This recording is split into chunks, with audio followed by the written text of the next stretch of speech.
Right, welcome everyone. Welcome to the EduChat series on a beautiful Saturday evening. I hope that all of you have been doing well towards the entire weekend. So we have installed for you a very, very interesting session for today. I'm sure that a lot of you have already tuned in during the earlier session when we actually conducted the Education Summit, where this speaker actually came in and dumped a huge amount of information and valuable information for all of the teachers out there, right? So for those of you who have just joined in, by the way, my name is Jay, and this is the Education Summit and EduChat series, whereby we will be chatting with educators from around the world, experienced educators to chat all about education, solutions, ideas, as well as hopefully some stories that teachers out there can actually share among each other in hopes that we are able to come together and to provide a better advancement in terms of education as well. Right. So a little bit brief about who we are going to be inviting on stage shortly in a while. Her name is Elmarié Potgieter, and she's actually known as a transformation architect in education. So she's told that she's a very passionate educator, and she's basically a person who approaches life with optimism, right? And basically, when I've actually looked through her work, she has been involved with all sorts of education initiatives and projects. I heard that she has actually worked with education transformation programs across several continents, right? And I guess from towards this, she's actually an ideator of very large-scale transformation projects in education, and from the top down. So we're looking at the macro scale and also the micro scale as well, right? So she's basically also an author, international speaker, and creator of and she actually just completed a global conference. It's actually called Inspired Conference. I'm sure a lot of you have actually heard about it online as well. So we'll be speaking to her more about this as well. And finally, in terms of this, what we hope to do is that to basically have more discussion with her in terms of how we can basically improve the effectiveness of education, as well as end of the day, how can we as a whole prepare our kids and our students to better prepare for the future in education as well, right? So without further ado, I would like to invite our very own Miss Elmarie Potgieter. Hi, Miss Elmarie. Hi, thank you for the opportunity and for the lovely introduction. It's much appreciated. It's always lovely to have you on board on the Education Summit once again, Elmarie. How are you doing today? Yes, I'm fine. I actually did some physical work today. We have this ThinkWise product, a new program that we've launched to teach thinking skills in young children. And because of the MCO, things didn't work out exactly as I planned. So the things were sent to, I run a home office. So the materials were sent here, and it's 1,000 boxes, and I've been materials. So I got my gym workout today. So sometimes it's nice to just do something different, right? Wow. Yes. All right. And I guess from Elmarie, I believe that a lot of the teachers have basically heard about you. You work with a lot of teachers, schools, as well as education initiatives as well. So hopefully, I would just like to kickstart a discussion for those of you who have never heard of Elmarie. Would you be able to sort of like give them a very brief introduction on RITE Education, as well as what are the initiatives that you are embarking on for the past many years? Okay. I've been in Malaysia for almost 10 years now. And prior to that, I was in the United Arab Emirates, where I worked with the Abu Dhabi government on large-scale transformation projects. And now, when I came to Malaysia, I was the general manager of Leap Ed Services, which with Yahya San Amir, where we developed the National Trust Schools project, or Sekolah Amanah. And my team developed the program. I wrote the standards, and we rolled this program out across the whole country. So that gave me the opportunity to visit public schools, primary and secondary, rural, urban, all kinds across the country. So I literally have been to every state. I've been to schools in the jungle. I've been to, all kinds of interesting schools. And I was there for 5 years when I then decided, no, I want to start my own company, to have a little bit more, a say over what I want to do and the projects I want to take on. And that's been an interesting journey. I started RITE Cindy and Berhad, and also RITE International, which is a company registered in Labuan. So for RITE Cindy and Berhad, we've been doing projects with Pintar Foundation, training principals all across the country, hundreds of principals. We also we've done projects sponsored by Credit Suisse in Klang, to look at 21st century teaching and engaging students. Then we've also run a project in Sabah, which was sponsored by another organization. And a very big project that we've been doing for the past 3 years is with the agency Innovasi Malaysia, or AIM, and the University Foundation. And that is to bring a project, a framework that I've developed for schools that sort of takes the best of the International Baccalaureate system, the I Think project, design thinking, as well as what we know works well, and to then transform. Well, no, I mean, I don't want to say transform might be the wrong word, but just to strengthen the way that teachers introduce thinking in the public school system. So we're at the end of the pilot now, and that's just been amazing. And we can talk about that a bit later to see what is the actual change that has happened.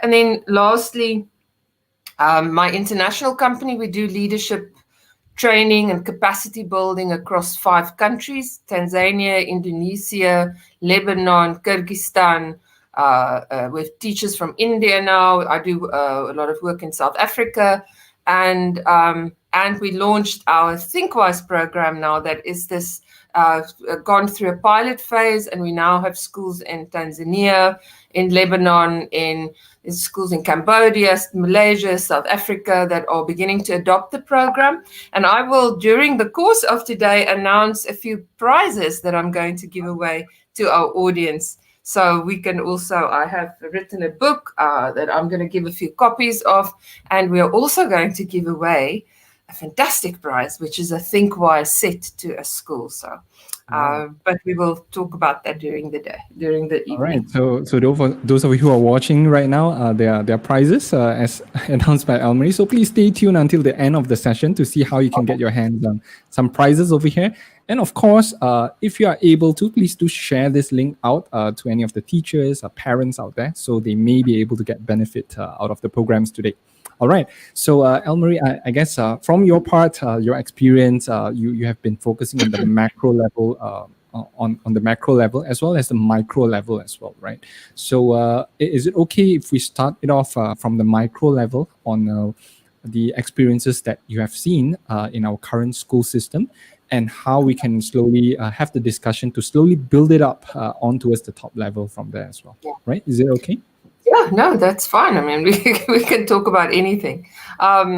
So, as I've gone through in education, through all the various levels. I was a teacher, I was a head of department, I was a school principal, an advisor to schools. So I have a lot of empathy for teachers because I was a teacher myself. And I have seen for the past 10 years all the attempts that have been made in Malaysia by the Malaysian government to improve the standard of teaching and learning in the country. And I was here when the Malaysian Education Blueprint was launched. And I thought it to be an absolutely fantastic document. But the question that was always in the back of my mind is, how is this going to be done? And my experience then over the past few years has always been teachers are being told what they must do, but not really how they must do it. And there are huge demands on teachers, but things that need to change in the system are not changing, and that makes it really, really tough for a teacher to comply with all the demands. And now you add one extra layer of complexity, and that is COVID. So I think your average teacher today is experiencing great stress, and it just doesn't help to make things easier. But yeah, I mean, I don't know if you have specific questions. I don't know if you read the letter that I wrote to the minister, the new minister, who was then the new minister, Dr. Mosley. That was, 2 years ago? And it was widely circulated and read by thousands of people. And it was published in the Star newspaper. And, I have to be honest and say that nothing of the things that I spoke about or suggested really actually happened to make things easier for teachers or to improve the experience for our children. And that's quite sad. Right. Let's sort of put a magnifying glass on top of the current education system. I guess in the Education Summit, we spoke about the Finnish education system, how the structure of it happens. So let's zoom into in Malaysia as a whole. We do know that there's the Malaysia Education Blueprint, and there's a lot of very good suggestions over there, right? So would you be able to walk us through in terms of the current education system that we're in right now, and then let's have the conversation on how we can take one step at a time to bring it up to probably the desired or the ideal level that we want to. So I guess from my side, I guess we traveled to many schools before. We see how the education system actually works in some schools. Some are very proactive. Some are on the side whereby it's just a normal per se from there. So if you were to be able to create your very own ideal school system, would you be able to give us a taste or a description of roughly how would you be able to build it up from that angle? What would consist of an ideal school system that is most beneficial for our students? That's a very good question. It's also a very complex question because education and politics are so closely intertwined, right? So you also have to say to yourself, this is my ideal system, but this is what is realistic. So this is what is ideal within a realistically achievable, or this is a realistic but achievable, an achievable system, but yet it's different. Because I think it did sketch a beautiful vision of what education should look like, but the reality comes in the implementation of it, because there are just so many factors and broad system-wide factors that is preventing this from happening. But for me, ideally, for a school to have more autonomy in terms of deciding on curriculum, on how things should work, because there's a lot of fear. Now, one could say a lot of the autonomy does exist in the system, and schools just don't use it, because that you have some schools that are functioning like this and other schools that are functioning like that, yet you have the same laws and you have the same system.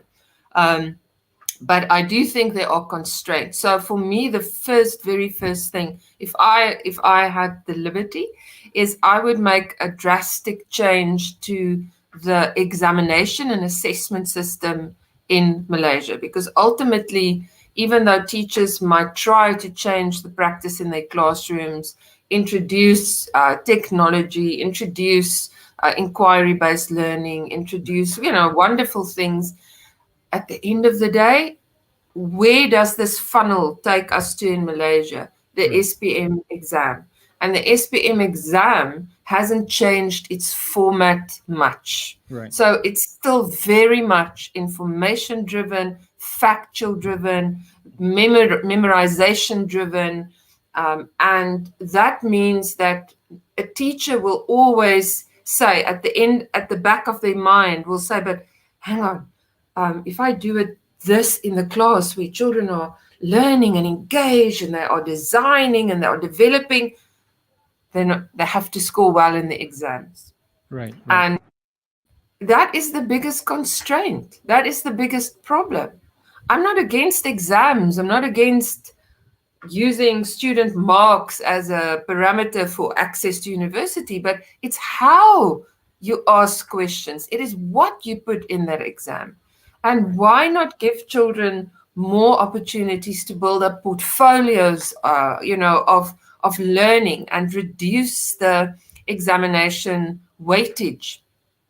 Why doesn't it happen? Because the public, the parents don't have confidence that teachers are able to assess student work in a uniform way. So there's always fear that the more school-based assessment we have, the less valid those results are. So there's not only working on the system, it's also changing the mindset of parents. What does learning look like? I've heard so many teachers talk about this. We do this interesting work, and then the parent would come back and say, hey, why didn't you do page so and so of the textbook? So teachers, but parents invest a huge amount of money in tuition for their students. I mean, if you know your friends, your family, you yourself, most people, if they can afford it, also send their children to tuition. Now that's, if you take a step back, that's wrong, right? They should get the learning and the skills that they have in school. Why is it necessary to have all of this big wide tuition system in this country?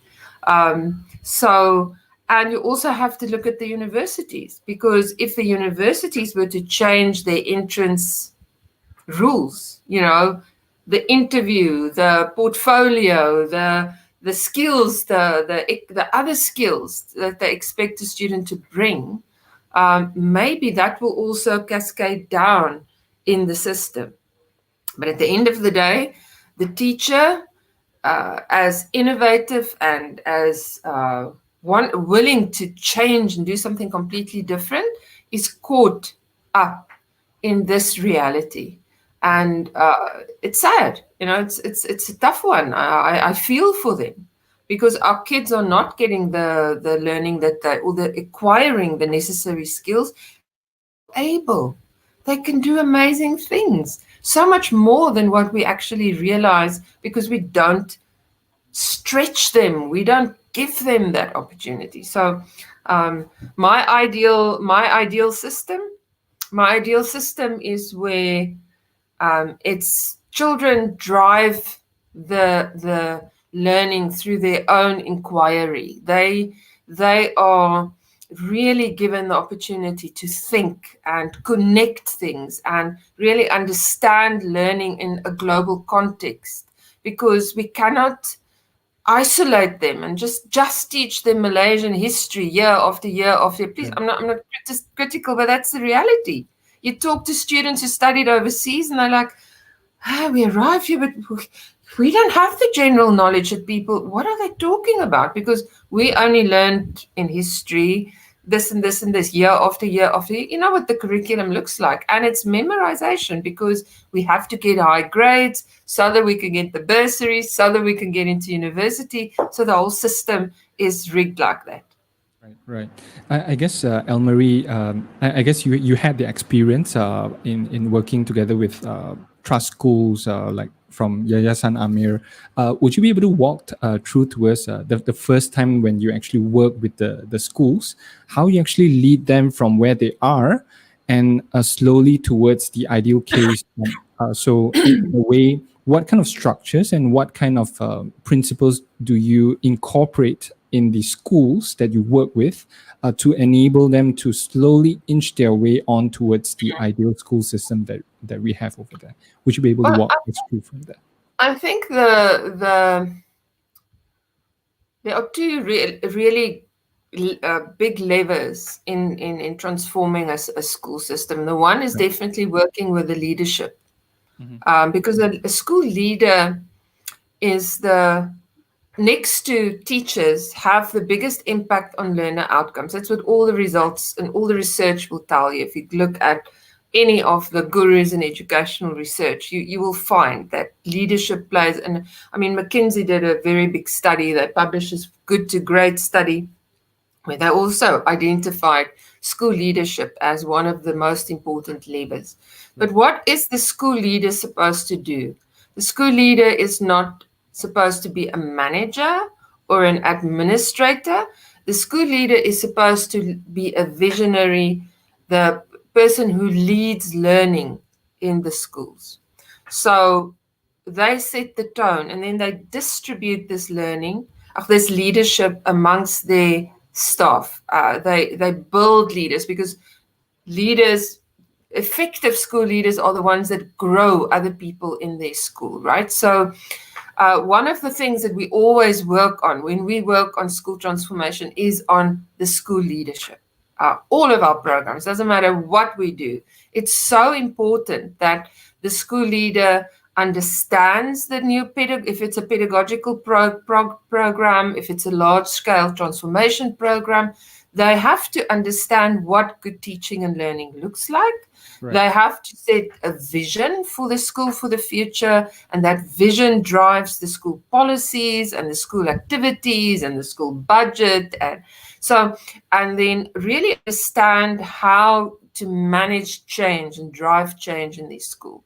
So school leadership plays a very, very important role. And very importantly as well is if you can build a system of transferring these skills to others, transferring the responsibility to others, so that you have in your school basically a succession plan. You have people who the school runs without you, but in Malaysia, unfortunately, in many, not all, I mean, I've seen fantastic, really, there are amazing schools in Malaysia, amazing school leaders, but I've also seen a trend that's still there, that nobody can take decisions unless the principal is there. The responsibility is not always shared with others, and that the schools leaders do not really engage that much in the teaching and learning aspect of the school, or setting the vision for the school. So that's one big thing that we did in the trust schools, is working on leadership, their understanding of all these elements that I spoke about. Another very important dimension that we work on when we work with leaders is emotionally intelligent leadership. And because emotional intelligence is so key, if you build that positive emotional climate in your school, where people trust each other, where mistakes are seen as learning experiences, where we have empathy for others, that really makes a huge difference. So that is a focus that we have. And then, of course, in the Yayasan Amir Trust schools, we also worked on the middle leaders of the school as well. That's your heads of department, giving them that leadership training, which doesn't necessarily happen in schools. Often your middle leader just becomes the head of department because of tenure, been in the school for so long, or they have the skills, but they've never been given leadership training and development. And that is sort of the engine that drives the school. And then, of course, teacher training. So enabling the teachers to understand what good pedagogy looks like, and giving them that ongoing training, that modeling, that, building those systems in the school that ensures teaching and learning is continuously improving and developing. So that's basically that. And then, of course, in all of this, you understand the role of the stakeholders. The parents as partners in the learning process is so important, and that is also really important. And I mean, the students, everything that you do is focused on learning outcomes. Everything you do. If you can't track it back to how is what I'm doing now going to improve the learning of my students, then it's not worth doing, right? So, and what is the real difference that I make? I might use a new strategy in my class, but if it doesn't change the learning of the students, then you have to ask yourself, am I doing it right? Is it the right thing? Does it meet the learning needs of all my students? And you have to always have that awareness. So that's what we did in the Elmarie Trust schools. That's what we are doing through the Genosis program, although it's rather different from the trust schools.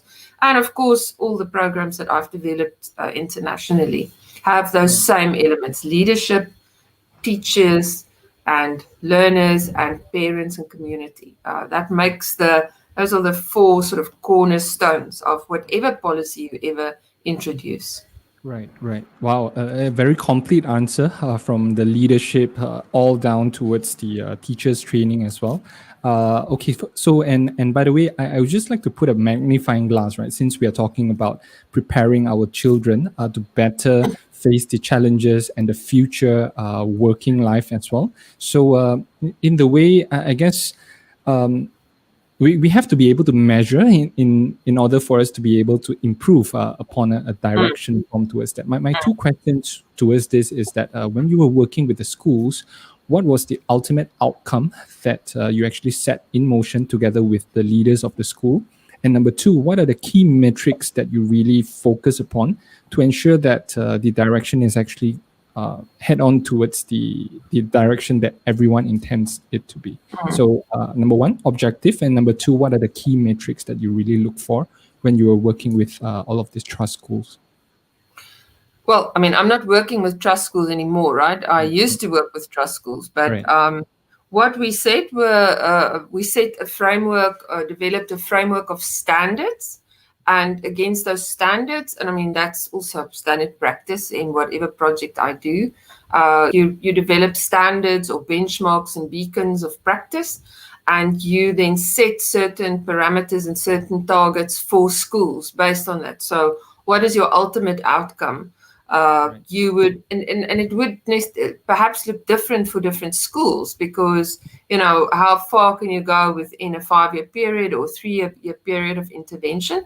But we would set specific KPIs or intended levels of achievement that they have to achieve. And I think that's a key difference between what we were doing in the trust schools, what we were doing in the Genovasi project, was we didn't only say to teachers, you should engage learners, but we would describe on a continuum what it looks like at different points, so that when you do the evaluation or the baselining of the school, you can see where they are at that point in time, and they can see where they have to go and what it looks like on the journey. So I might be level 1, which might be like in the Genosis project, we call it nascent. It's just it's just emerging, it's just appearing, the skill, or it's maybe not there. And the ultimate goal would be that they are actually mastering this, or they've achieved the targets, or they are exceeding, they are excelling. So they can see, okay, my next step is I must do this. The next step is that. And I can see at which level I actually am, and I can plan towards moving forward. But what's the ultimate objective? The ultimate objective of any intervention in a school is that the learners achieve the outcomes, the skills that they need to be successful in whatever the next phase of their school journey is. So if you look at secondary schools, what's the goal? The goal is that students can go into tertiary education. So obviously the academic outcomes should meet the requirements of the system, which you can't escape from. But then what are the skills that they need to succeed in the future? Which are those 21st century learning skills or future learning skills? I mean, we're already halfway in the 21st century. We can't just talk about the 21st century. We must talk about, the future. And what are those skills? And the problem is that many of those skills are soft skills. It's not things that you can necessarily give a quantitative mark on, and that's where the difficulty comes in. I saw somebody wrote, so how do you then measure students? Well, you set those same outcomes for them that they have to demonstrate.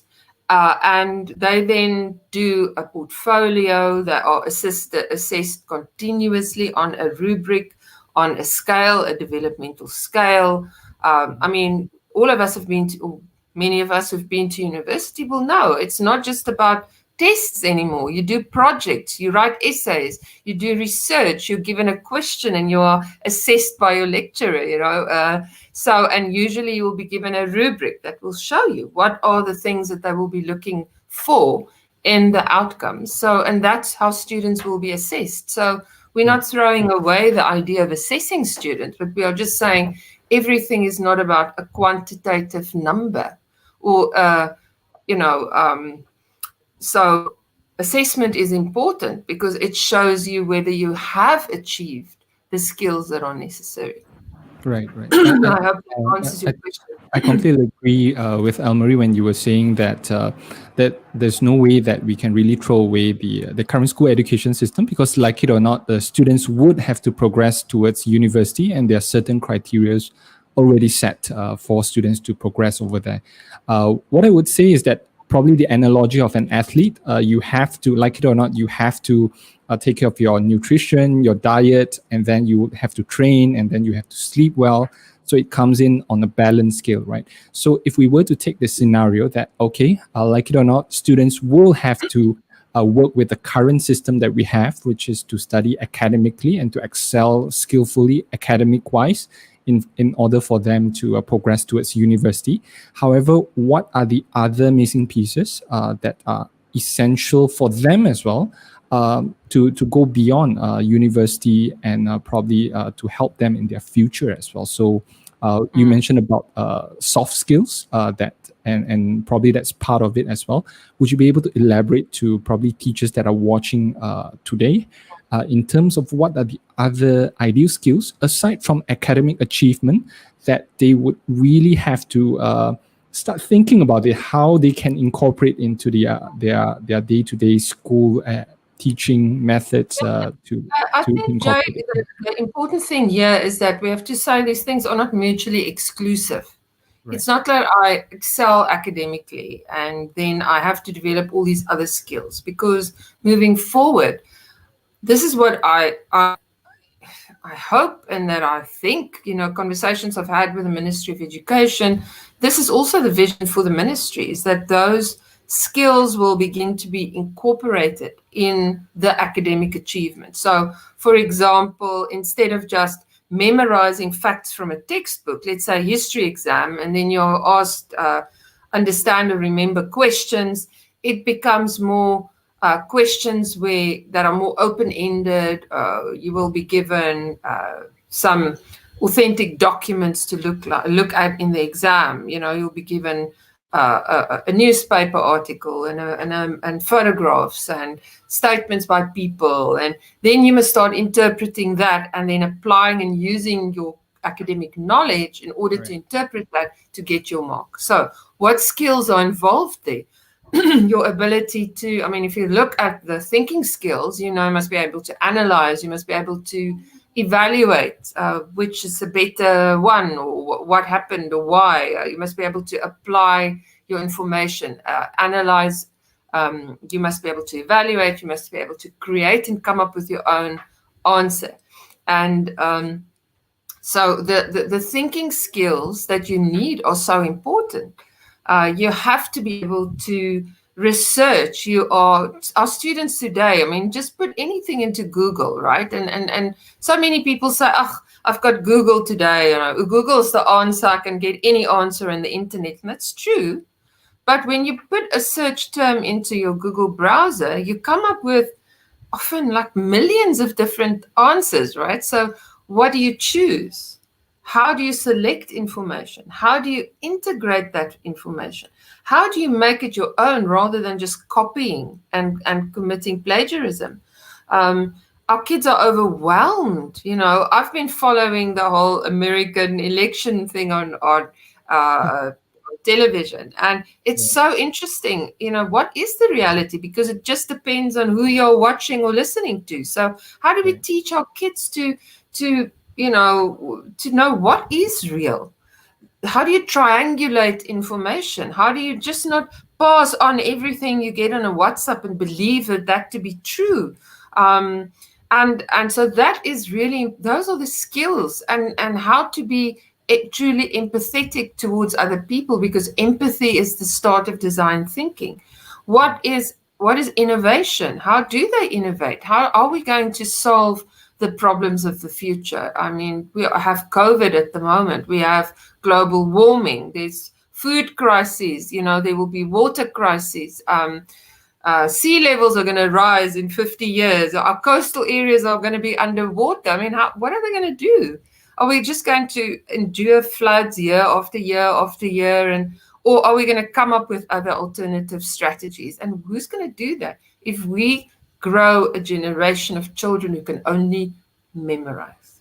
Right. And why should we wait until they are in school or after they've left school to say, okay, now you can really become a productive member of society?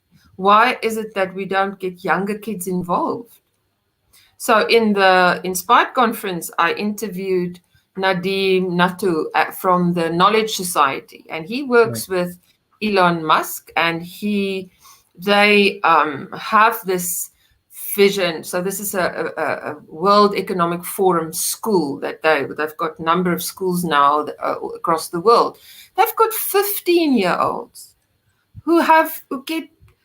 The one guy they talked about just got an $8 million grant for the medical device that he developed. And that was to test blood sugar without piercing your skin.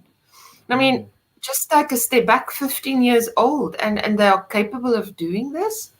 I interviewed another guy, Kenneth Kwok from Hong Kong, and he had young people on his show. The youngest was 7. And they have their own foundations. They know they are supporting the UN goals, sustainability goals. They can talk comfortably about their campaigns to protect the ocean, protect life under the ocean. That's one of the SDGs. They know which SDGs they are passionate about. I mean, our kids don't even know what this is, so what is the future generation? So the skills that they need to be able to collaborate and to work in teams. Now we have social distancing, we have kids working from home. Does it mean they can't collaborate? No, they can. You can build in mechanisms to help them and to make them rely on each other and on the feedback that they're getting and the support. They are supposed to learn to communicate effectively. Now, I can tell you, any Malaysian employer will tell you these kids come out of university and they cannot have a conversation. Right. They're not resilient. The first problem they encounter, they want to resign and run away. They don't learn how to solve problems that they are encountering, and they struggle with communicating. I'm sorry to say, but the English skills are really, to me, the 10 years that I've been here, it feels to me like it's just deteriorating. And our kids, it's not that English is better than some Malay, not at all. But if you want to be a global citizen, a partner, you need another language, whether it's then Mandarin or whether it's French or not. French is not, think of world languages, right? French is important, but it's not going to help you in many countries. But English will help you, and Mandarin will help you, or another language, or So these are all the things that I think kids really do need to learn. And where will they learn this? Not at home. They learn it in school. I guess, Elmarie, I was just wanting to highlight upon the 15-year-old and the 7-year-old students that managed to do incredible things with their current age, right? So would you be able to share with us what kind of exposure, or how were they being brought up? Because in a way, when I've experienced people like this, it's usually because the people around them are exposing them towards industries and situations beyond what the current school or their school is available for them.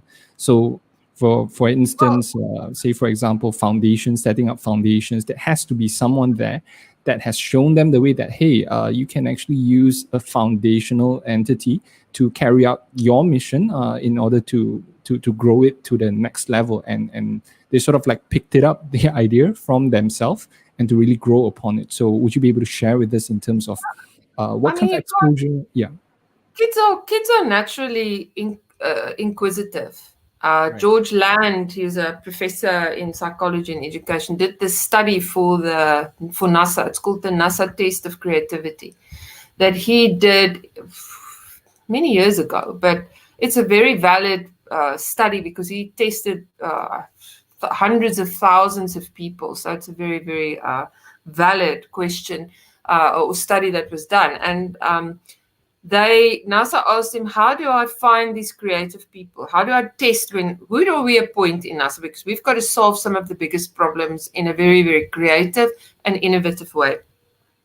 And he then designed this study, and then he said, well, okay, let me test young children. How will they do in this test of creativity? And you know what? 95% or 98%, I think it could be 98% of 5-year-olds managed to pass this test of creativity. So basically it would give problems that they should solve, and then they would, come up with creative solutions. And then he did like a longitudinal study. So he looked at 12-year-olds, and that percentage fell to 30%. And then adults, only 2% of adults could pass this test. Now, what does it tell you? Our education system has a right or a wrong answer mentality.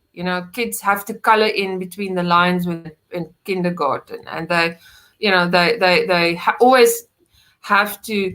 They're brought up with fear of being wrong, right? So if you talk about what is it that's necessary or how do kids learn this, if you don't get it at home, but you manage to put a child in a school that inculcates creativity. I know Antam, she's got a fantastic school, and they promote creativity.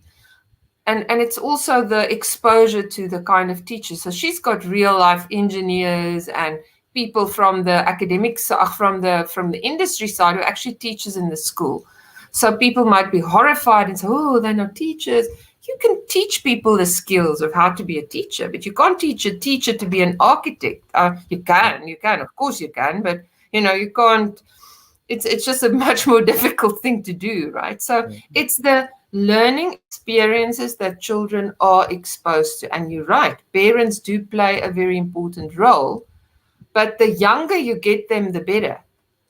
And that's why we developed our ThinkWise program, because it's a program that teaches teachers and parents how to teach these essential thinking skills to young children from ages 4 to 8, because that's when the brain is most able to rewire and to create those essential that then becomes the scaffold on which the whole brain development works for the rest of their lives. But so it's exposure, it's bringing industry into schools. There should be much more of public organizations and individuals who are involved and engaged in the schools. People criticize the education system, and I'm saying, well, roll up your sleeves and go in and talk and deliver the science lesson and create those opportunities and show kids why they need to be able to think.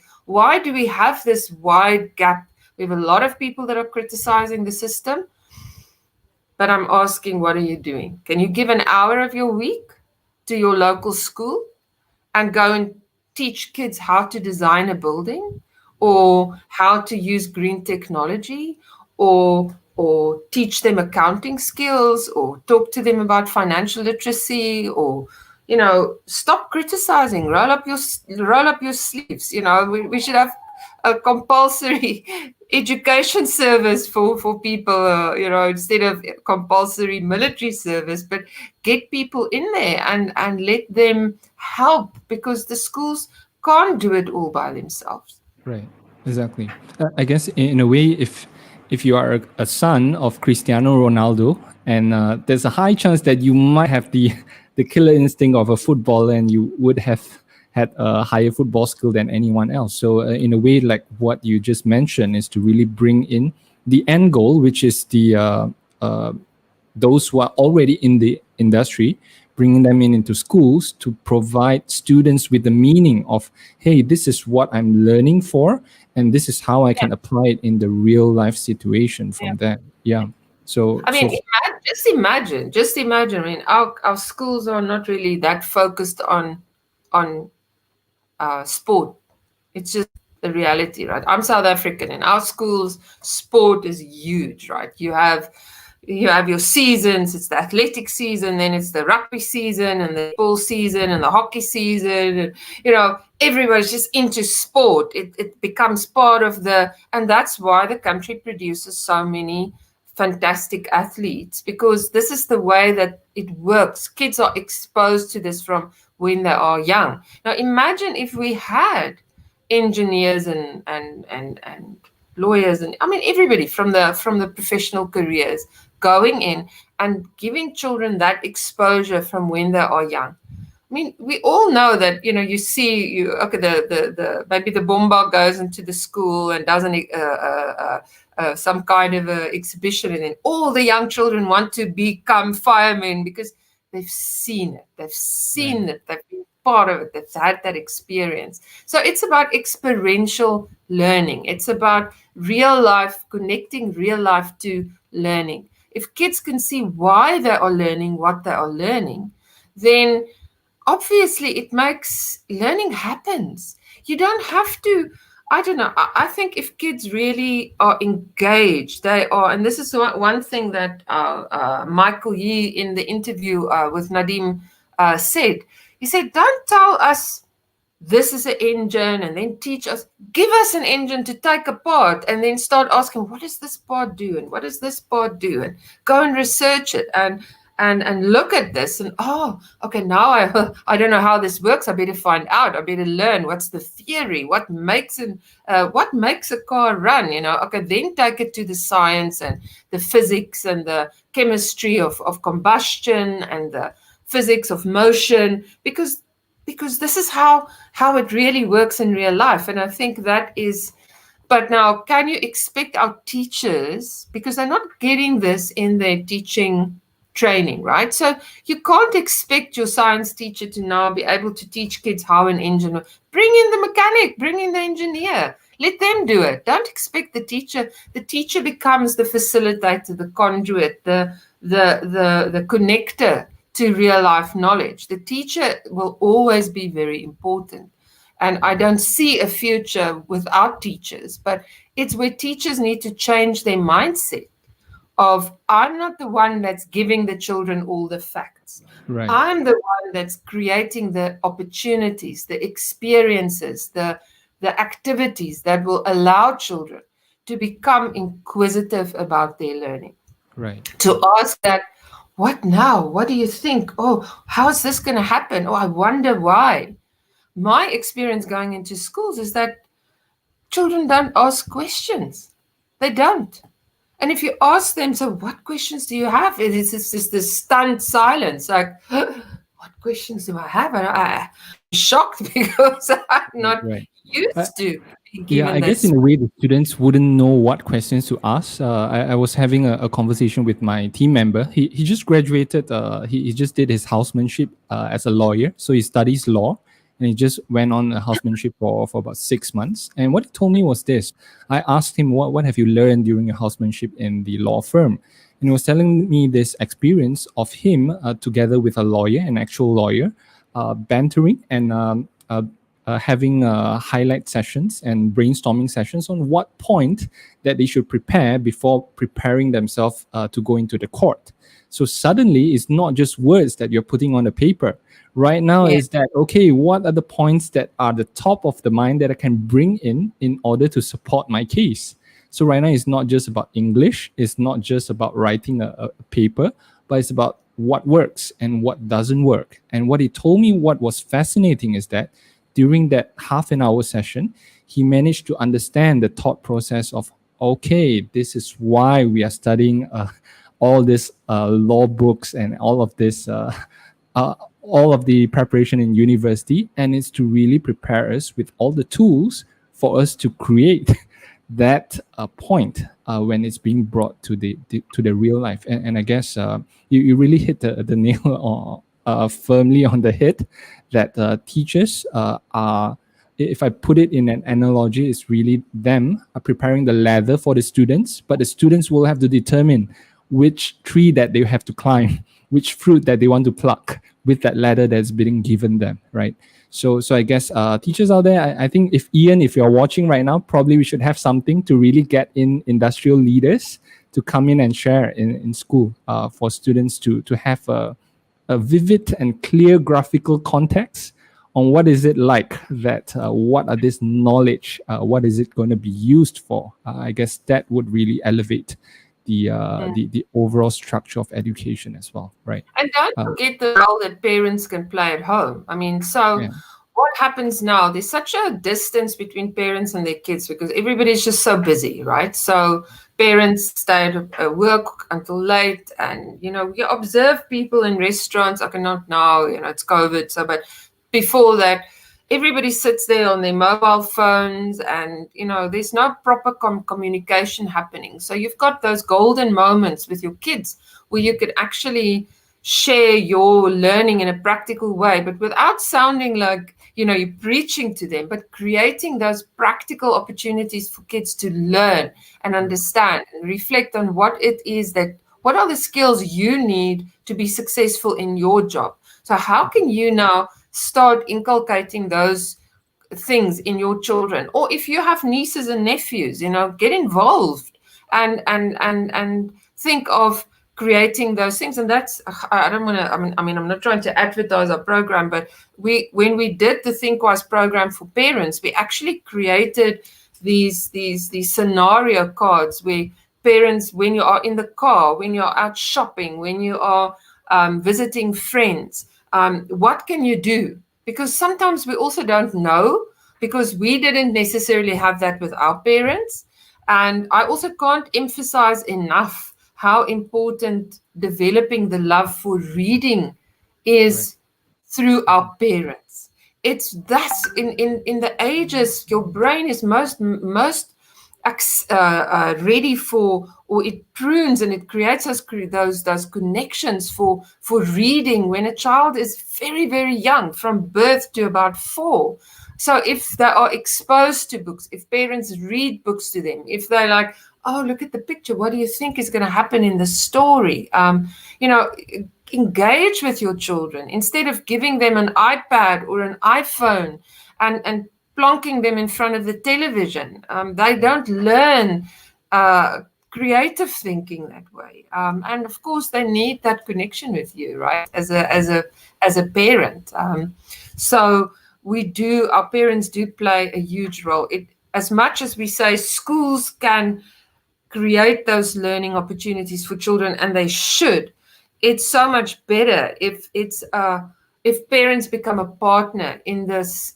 You are the primary teacher of your child. For the first 6 years of their lives, they learn from you, and they learn from what you model to them.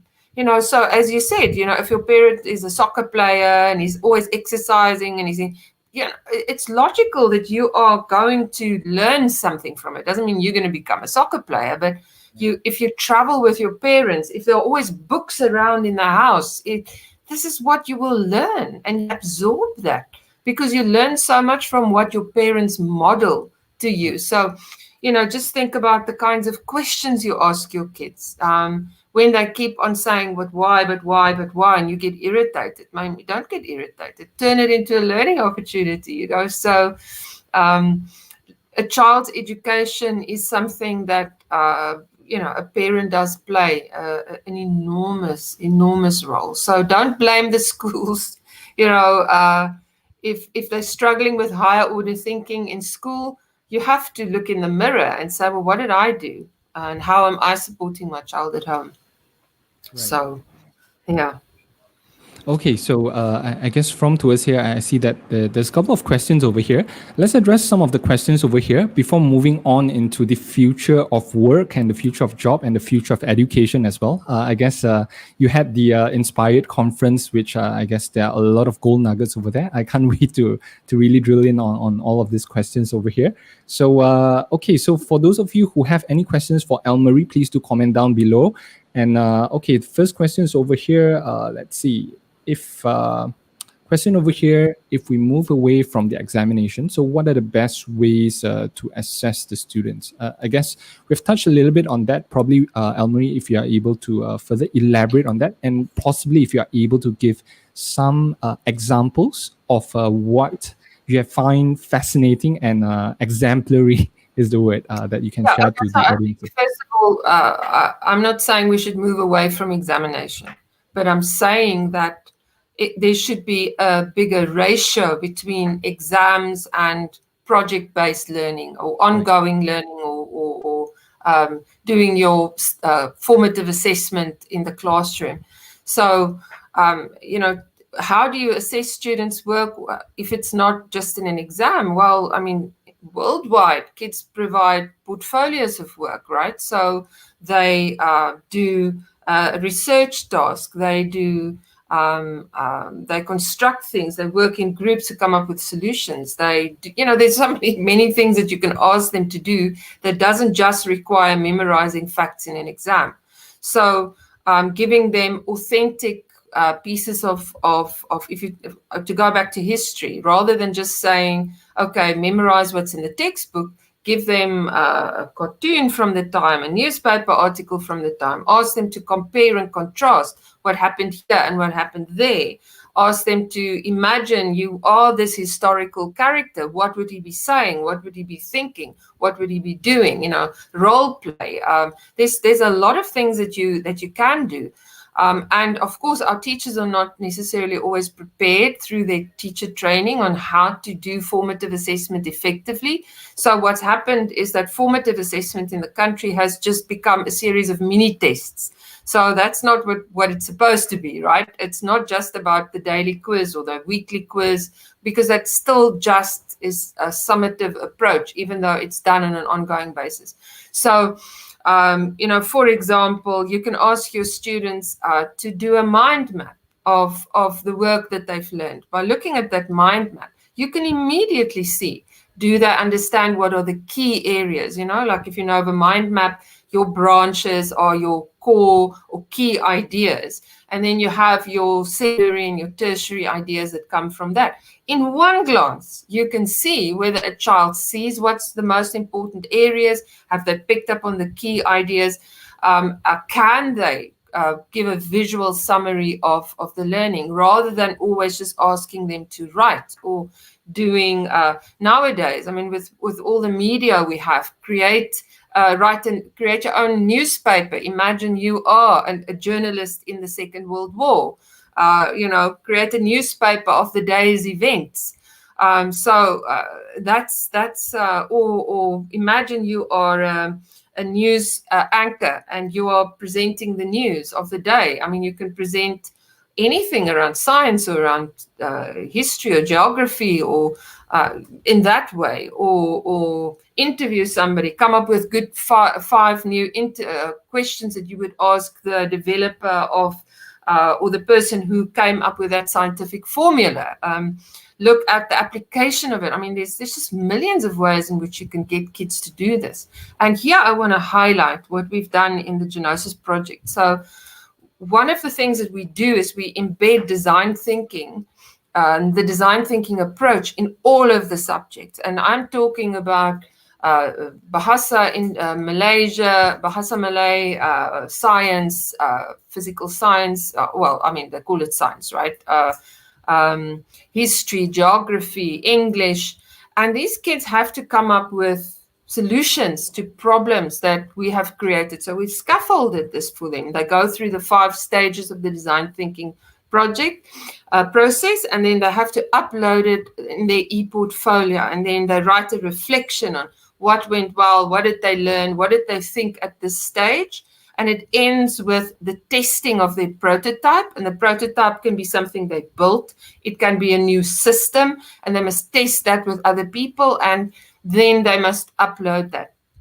And we have had incredible results from our Form 1 and Form 2 students in public schools, SMKs across 5 different states. These kids have amazing solutions for, so for example, in science, one of the investigations in science is about solving a problem that a farmer has with too much water. And because it rains too much, they've got, what are you going to do? The kid must use their knowledge of photosynthesis. They must look at soil types. They must look at drainage. They must look, so there's physical science, there's statistics, there's research, and then they come up with their own solutions. And Jay, you must see what these kids have done. And these are normal kids in SMKs, and the teachers' mouths hang open because they cannot believe that children are capable of doing this. Now, imagine if you have this scenario-based investigative approach to teaching and learning, they will still learn what they need to know in the exams. They have to know what photosynthesis is, and they know the practical applications of it. They do need to know about soil types or erosion or, the weather patterns, rain, flow of water. They need to know all that stuff, but they can see why they need to know it. And then if this happens next year, when you're the science teacher and the kids have gone through that approach, you're not going to find the situation where you have to reteach all the work because all they did was memorize. And 1 week after the exam, it's all gone. So because the knowledge then gets transferred and connected with existing neurons in the brain, and those patterns are formed, and it has meaning, and you don't have to reteach. So now, suddenly you might find yourself in a situation where you don't need 2 months or 3 months for revision before the exam. You know this stuff. Your typical teacher will tell you, when kids arrive in their grade, they will say, what did you learn last year? Form 1 teachers, what did you learn in the primary school? Why don't you understand this? Because we don't teach them the concepts. We just give them the facts. So kids don't get the concept of volume and measurement. And I mean, I worked with people from the PISA organization when I was at LEAP-Ed, and this was the biggest thing. They don't know concepts, and therefore they can't do the cross-curricular planning. And concepts and an understanding of concepts come from when you apply your knowledge practically. Right. So that's how you will assess the students, by authentic experiences and authentic, and is the system ready for it? No. Somebody asked, is the system ready for it? But who's going to wait for the system to be ready? Right. I mean, as a teacher, you can always, you spoke about earlier, how do I do this gradually? Well, start pushing the boundaries gradually. Then say to yourself, I have a responsibility towards the future of this country. That's what makes teachers so important in this country. So take on that responsibility. Don't blame others. Don't point fingers. Don't always just be in a state of learned helplessness. You are still in charge of the learning experiences in your classroom. And don't tell me, oh, but the PPD, my SIC plus officer, the PPD, my scheme of work says I must do this now. Sorry, you go back to the curriculum. It's not written there. It's not written there. The curriculum is a good curriculum. It expects you to do cross-curricular links, to do inquiry-based learning. So if somebody comes and tells you, no, but why are you not on page 442 of your textbook today?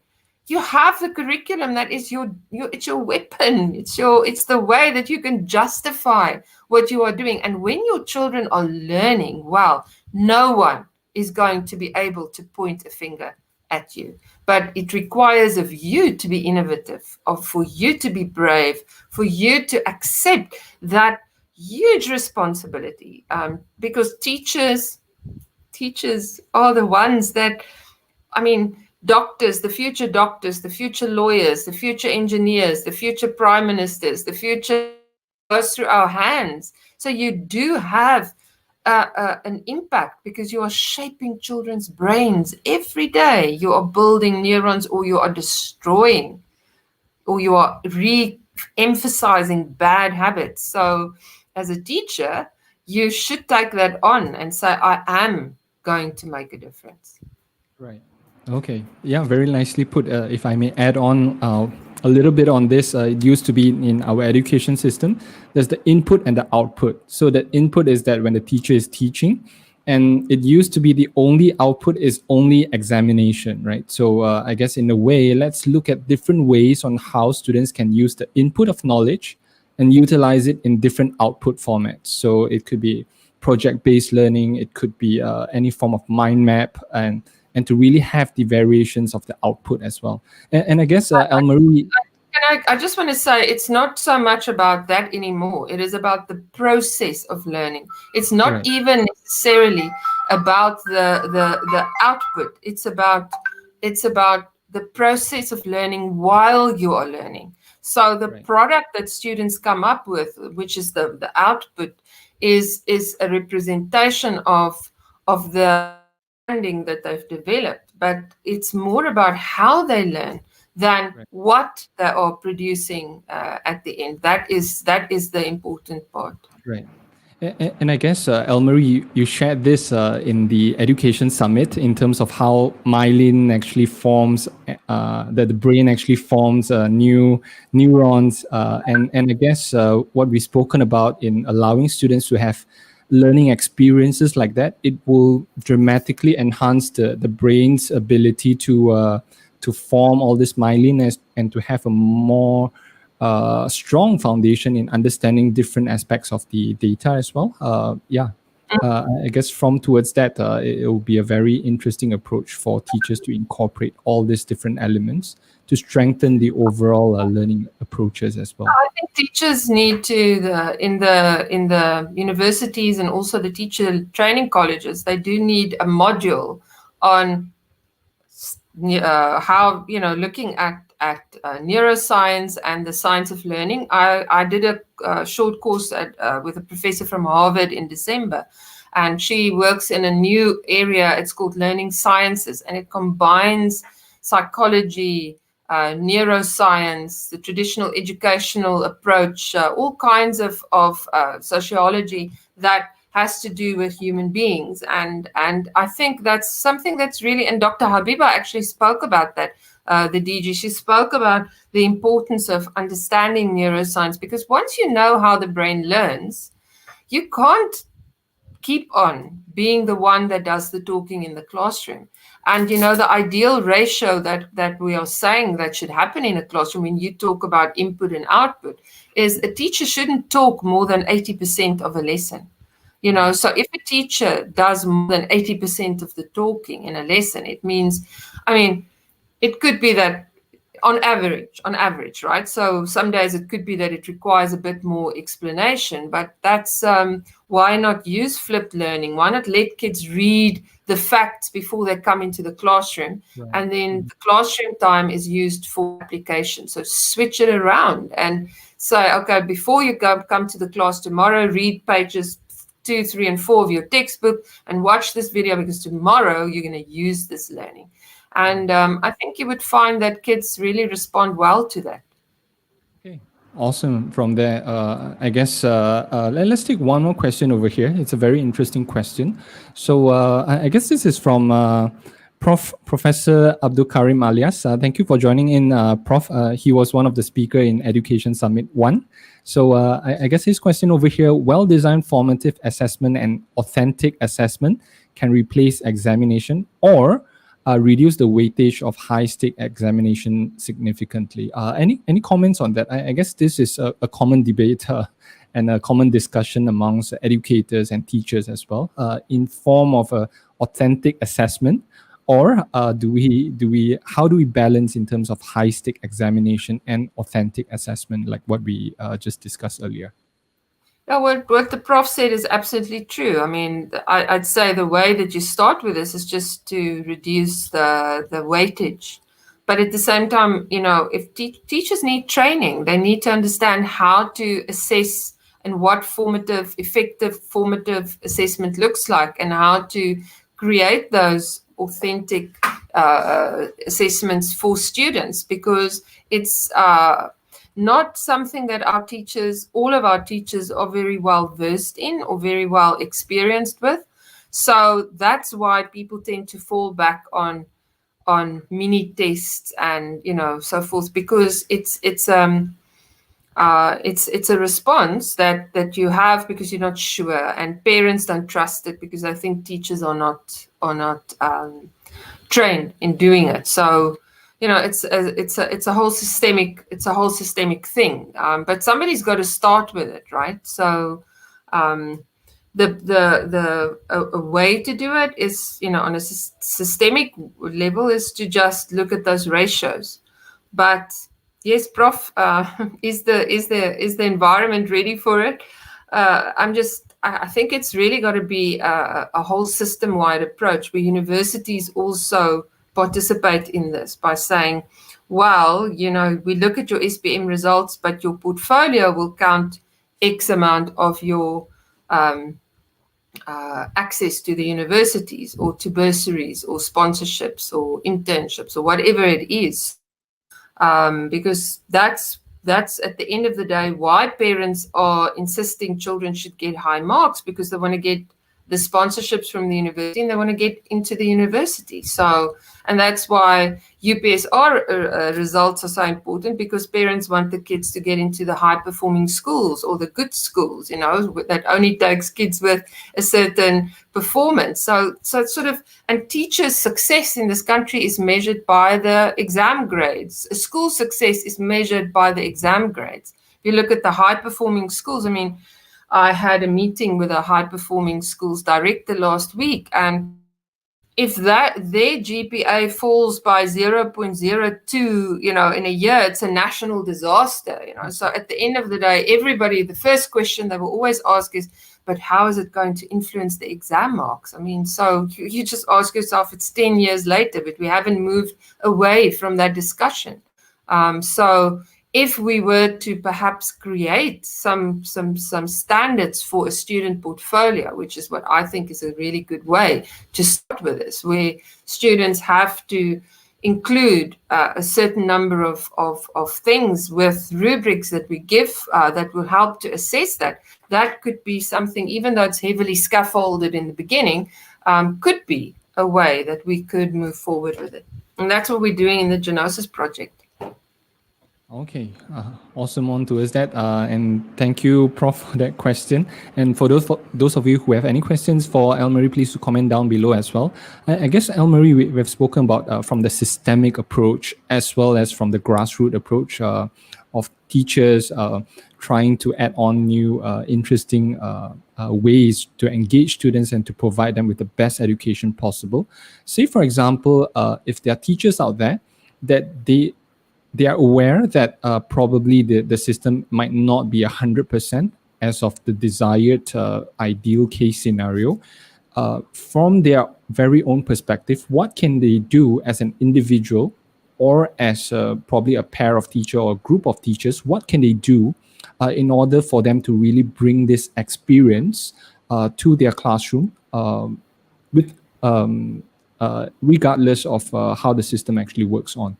My question for Jay, the question is that the system is actually asking of teachers to do inquiry-based learning in their classrooms. That's written into the national cases M, cases R curriculums, that teachers should follow an inquiry-based approach, and that's the traditional 5-stage inquiry approach. Or, in English, it's 5 E's, and Malay, it's 5 P's. So, starting with the engage, explore, explain, these phases have specific names, and they are supposed to do cross-curricular links, and they are supposed to embed global themes and links in their lessons. This is what they are supposed to do.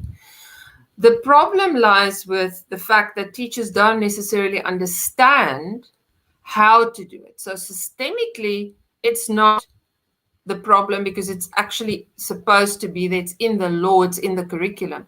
What is necessary is that they need to learn how to do it. So when we look at the professional learning of teachers, that is something that should get serious attention. But now a teacher can say, oh, I don't know how to do it. Then go online. I mean, just Google inquiry-based learning. There's just so many examples on YouTube, videos you can watch. Don't blame others. Don't wait for others to do it for you. And maybe you can start by just saying, well, what one question can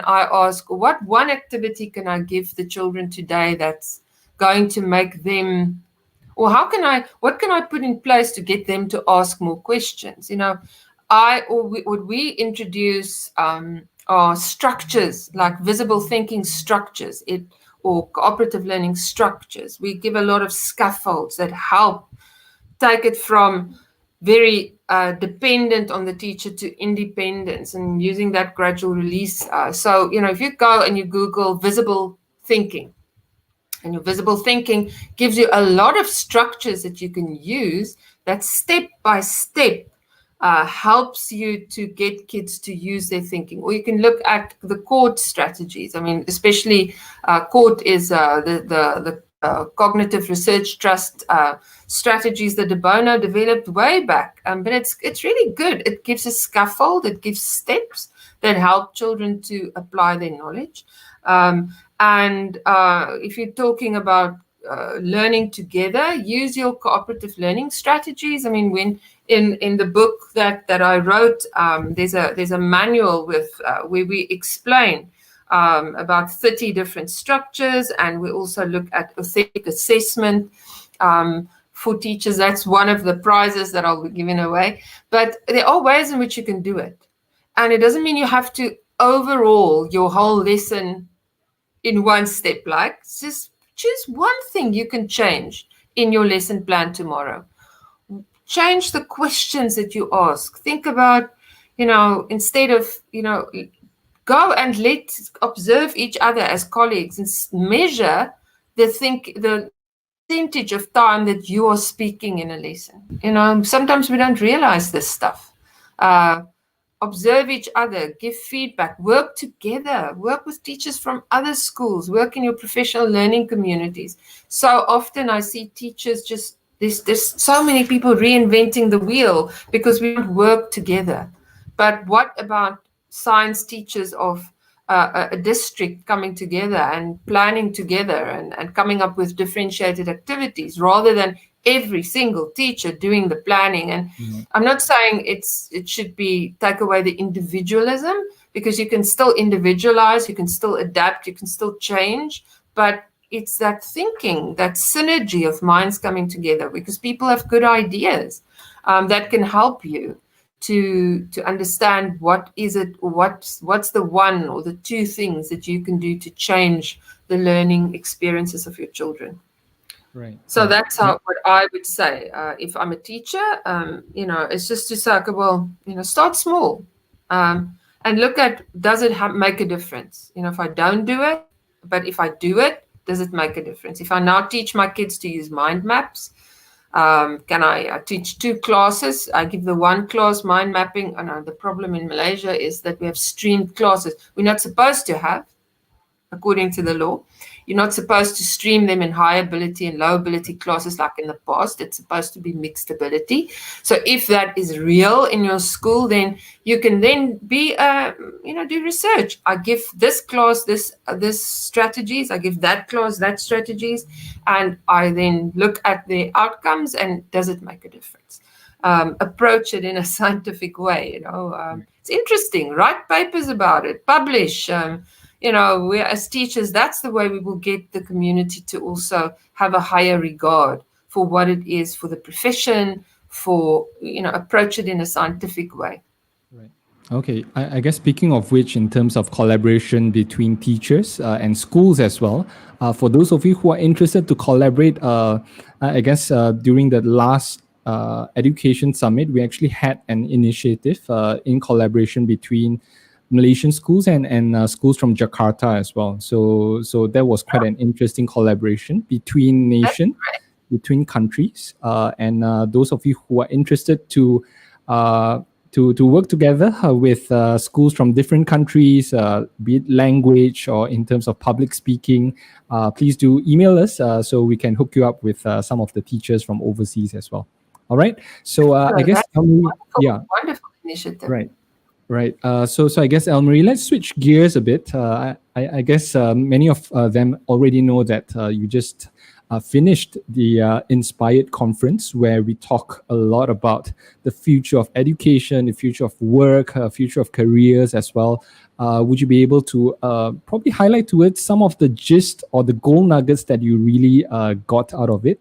And also probably we can have the conversation into the education and the career and the future of job as well. Yeah. Any gold nuggets that really stood out to you when you were hosting the entire conference?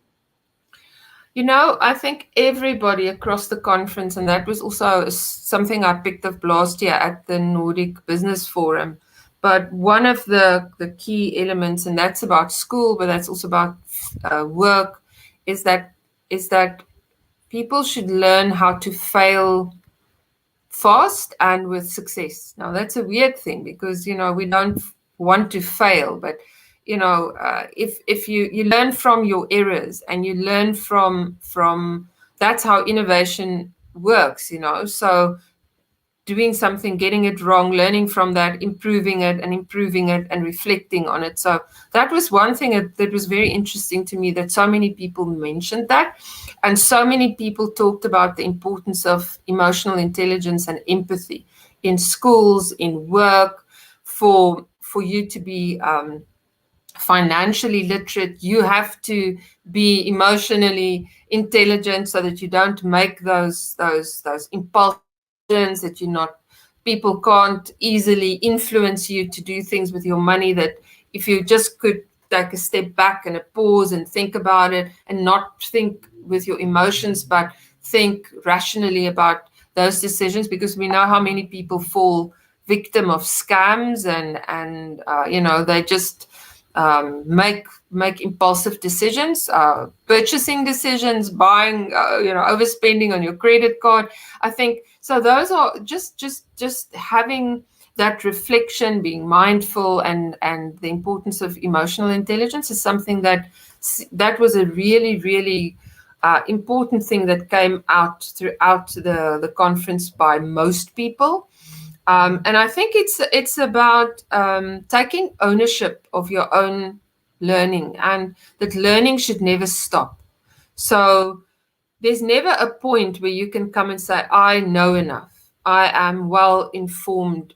I'm informed enough. I have achieved everything. Because just look at what COVID has done with us having to work from home, having to learn new skills, having to rethink the way companies are structured, having to rethink systems of delivery and of, I mean, it's just made people rethink so many things. So it's about being flexible, being, so I think it all comes down to, reflection, it comes down to problem solving, it comes down to continuously learning, because one of the things that you have to understand is that the young generation, will most likely have a great number of jobs in their lives.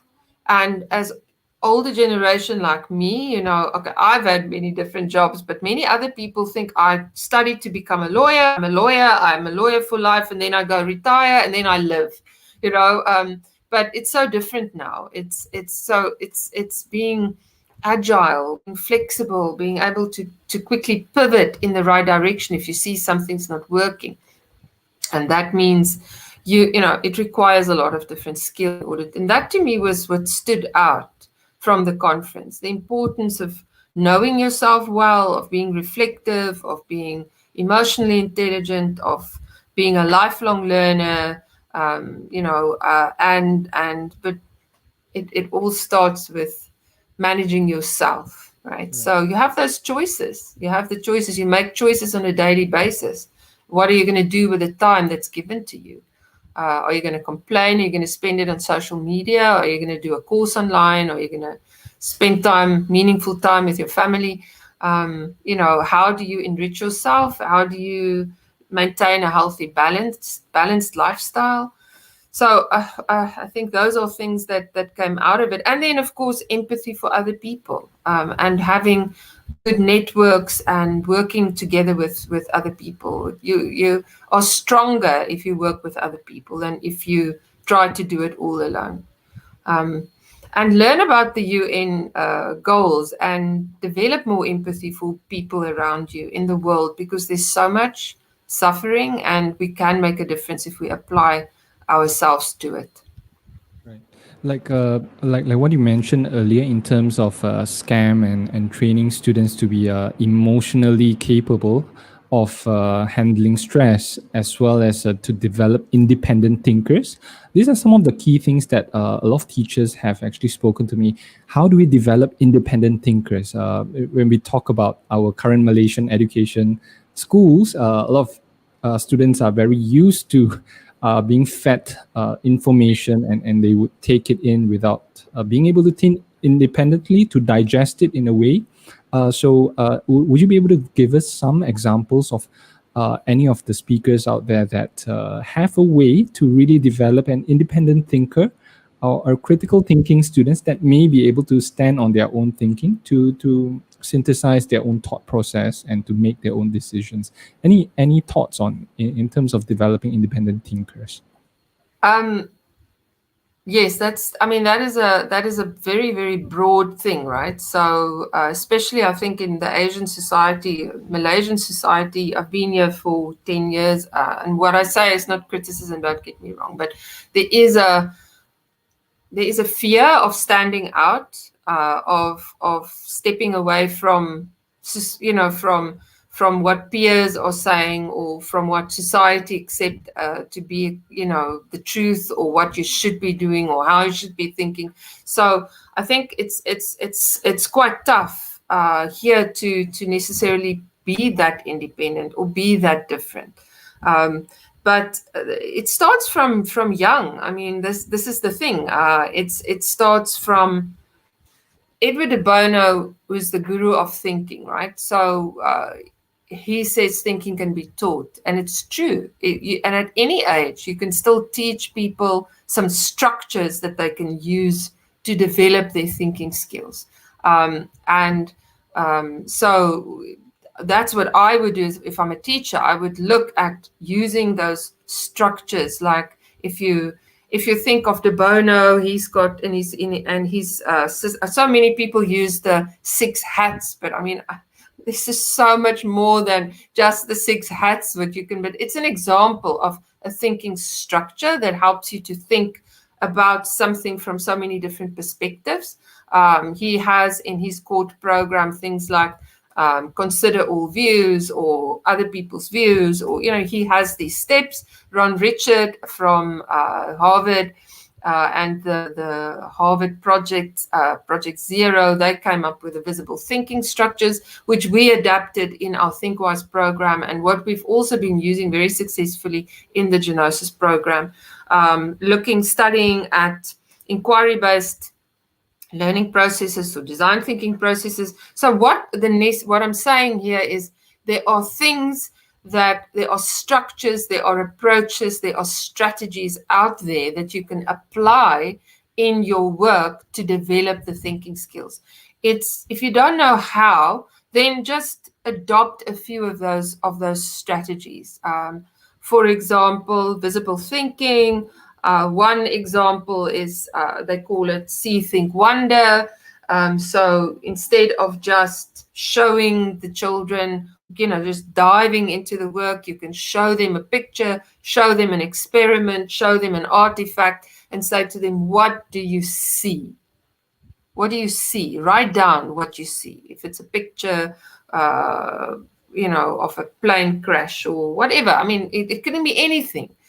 Don't write down what you think you see. Just write down the physical objects or what you are perceiving. Then what do you think about this? What do you think this is? And then what do you wonder about it?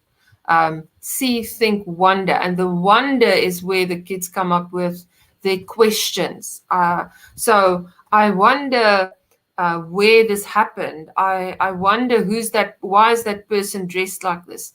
I wonder what will happen if this happens. So then you do this over and over and over again, then kids automatically then would go into that.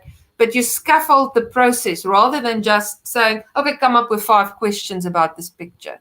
So what I'm trying to say is that if you take them through a scaffold, the scaffold gives them a sense of security. Use more graphic organizers, use more mind mapping, use more structures to promote thinking throughout your and insert it in your lesson plans.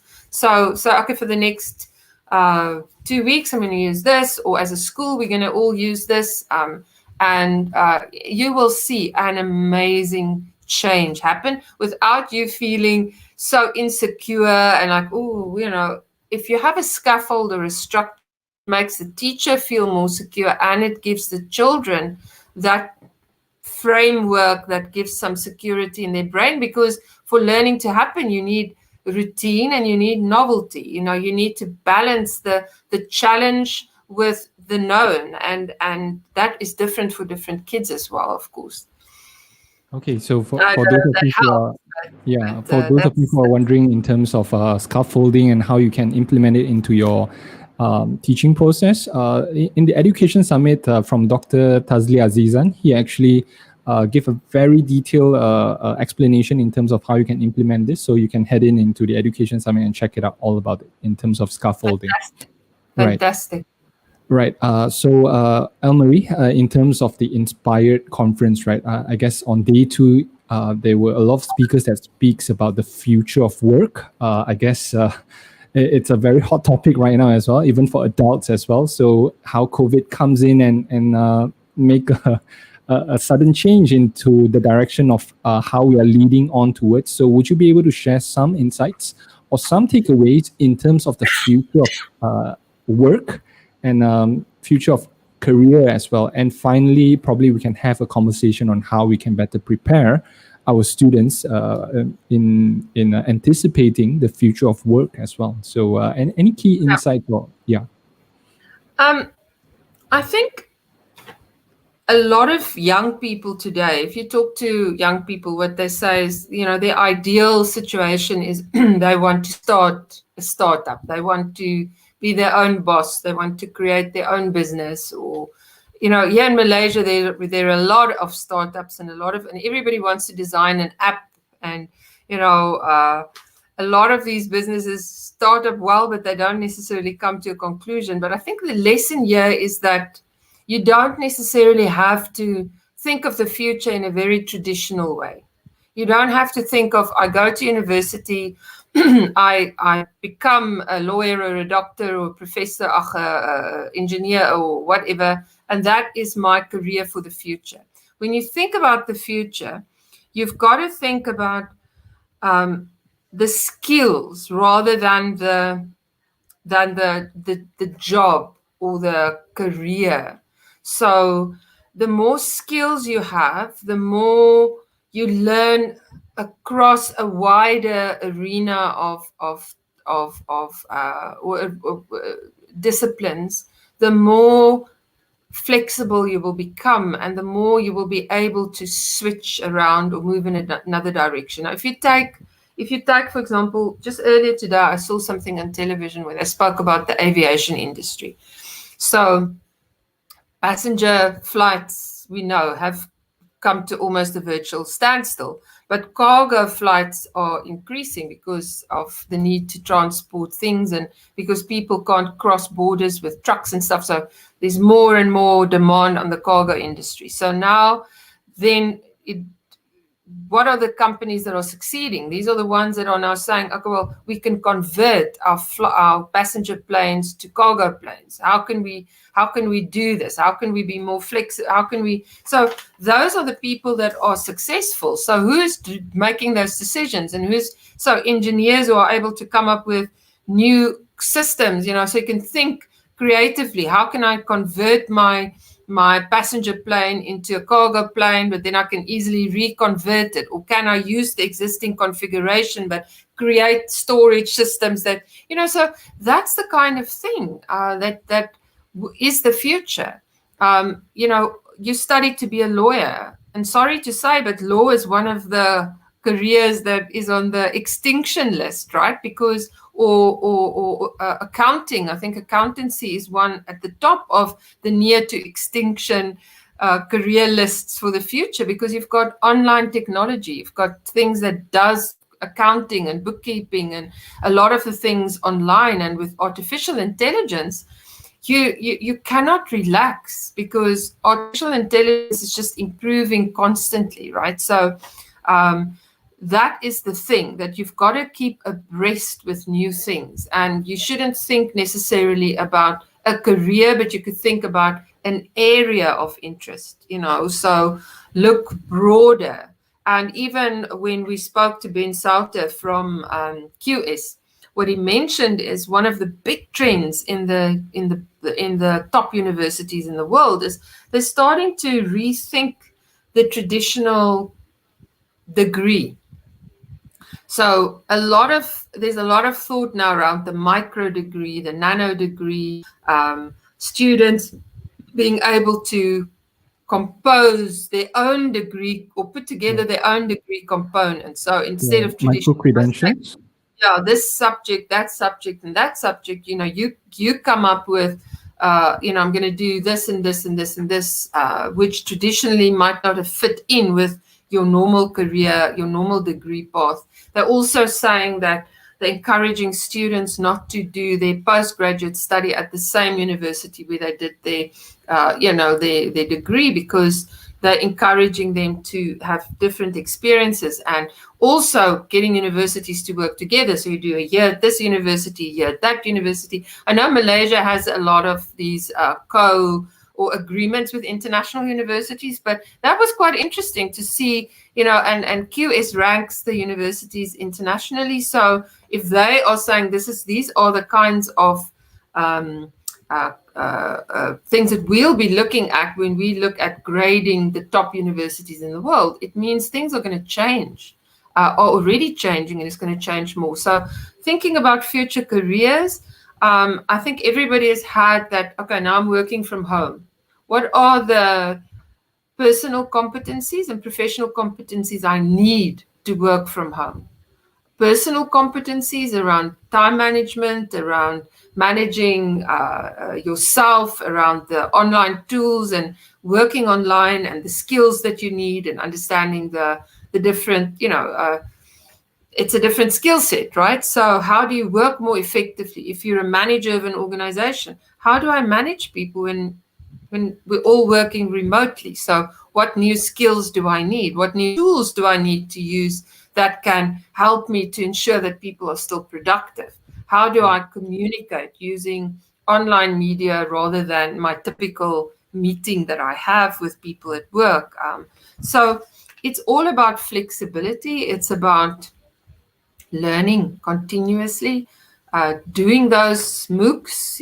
Many people, I'm astonished to know that people don't know about MOOCs. I still have conversations with people when I say, well, just do a MOOC. There's just so much out there. And they're like, well, what are you talking about? So we have that responsibility. Nobody can say I don't have access to learning, because there's a lot of free learning out there. You can solve any problem. You can learn about anything on YouTube. You can learn any skill you want. I even took stitches out of my leg because I couldn't get to the doctor. So I was like, okay, let me look on YouTube how to do that. People are DIY medication. Do that, So, it's taking ownership. That is the key. Right. Own it and have a very clear sense of purpose in life, a purpose-driven life. A life of service to others. That's what makes you happy, is if you contribute positively to people around you and to other people. And we have to be careful that we don't become so self-isolating and selfish, because we live in these little bubbles now where we don't get to other people, right? So But that's the future. I mean, we don't know what the future holds, what big new disaster befalls us, and are we going to be ready for that? Yeah, so I think that is the most important thing, and that's what came out from the conference as well. Right. I guess like what you were mentioning is that companies are pivoting in COVID. I guess AirAsia Group just announced AirAsia Digital, and Thai Airways are selling, patongo, the fried dough, Yeah. in pivoting the business. So so the future of Korea, it's a very interesting scenario that we're looking at in terms of how big corporations are really pivoting in Yeah. terms of the business models and plans as well.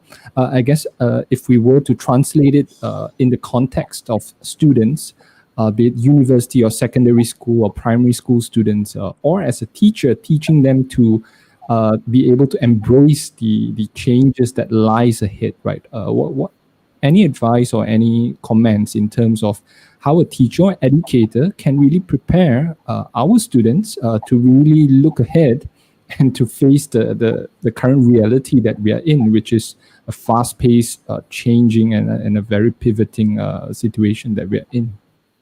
I think if you can say something good about COVID, I think what COVID has done, because if I take the last 10 years, how we are trying to change education provision in Malaysian public schools and how resistant so many people were, I think the fact that it's happened has made people realize that there is an absolute need. So it's now, if it's not anymore a luxury, it is a must have. And I think many teachers are struggling with this, but I think the realization of the need for change and to think about this is now much more it's in everybody's mind, right? So that is the advantage that COVID has brought, is that people are rethinking careers, the future, family life, skills. And often, if you think of a lot of the change management books, if you think of My Iceberg is Melting, the penguins lived on the iceberg and it was melting, and only one penguin saw it. Nobody did want to believe in. But when more people realized it, and when it actually really became very apparent, they then could work together towards change. And I think our iceberg has been melting for a very long time.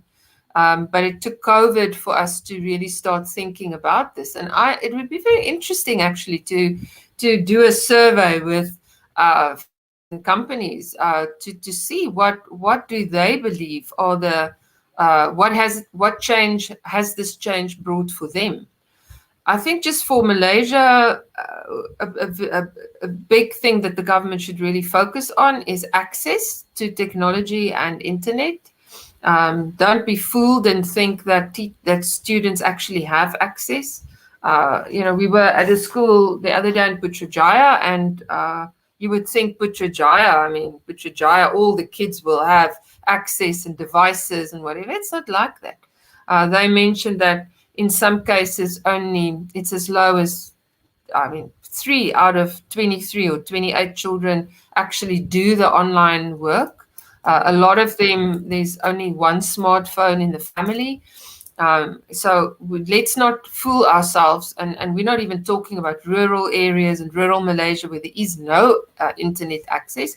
So I think if we want to be able to be flexible and give children the access to learning, they have to be able to connect online and they have to be able to have access.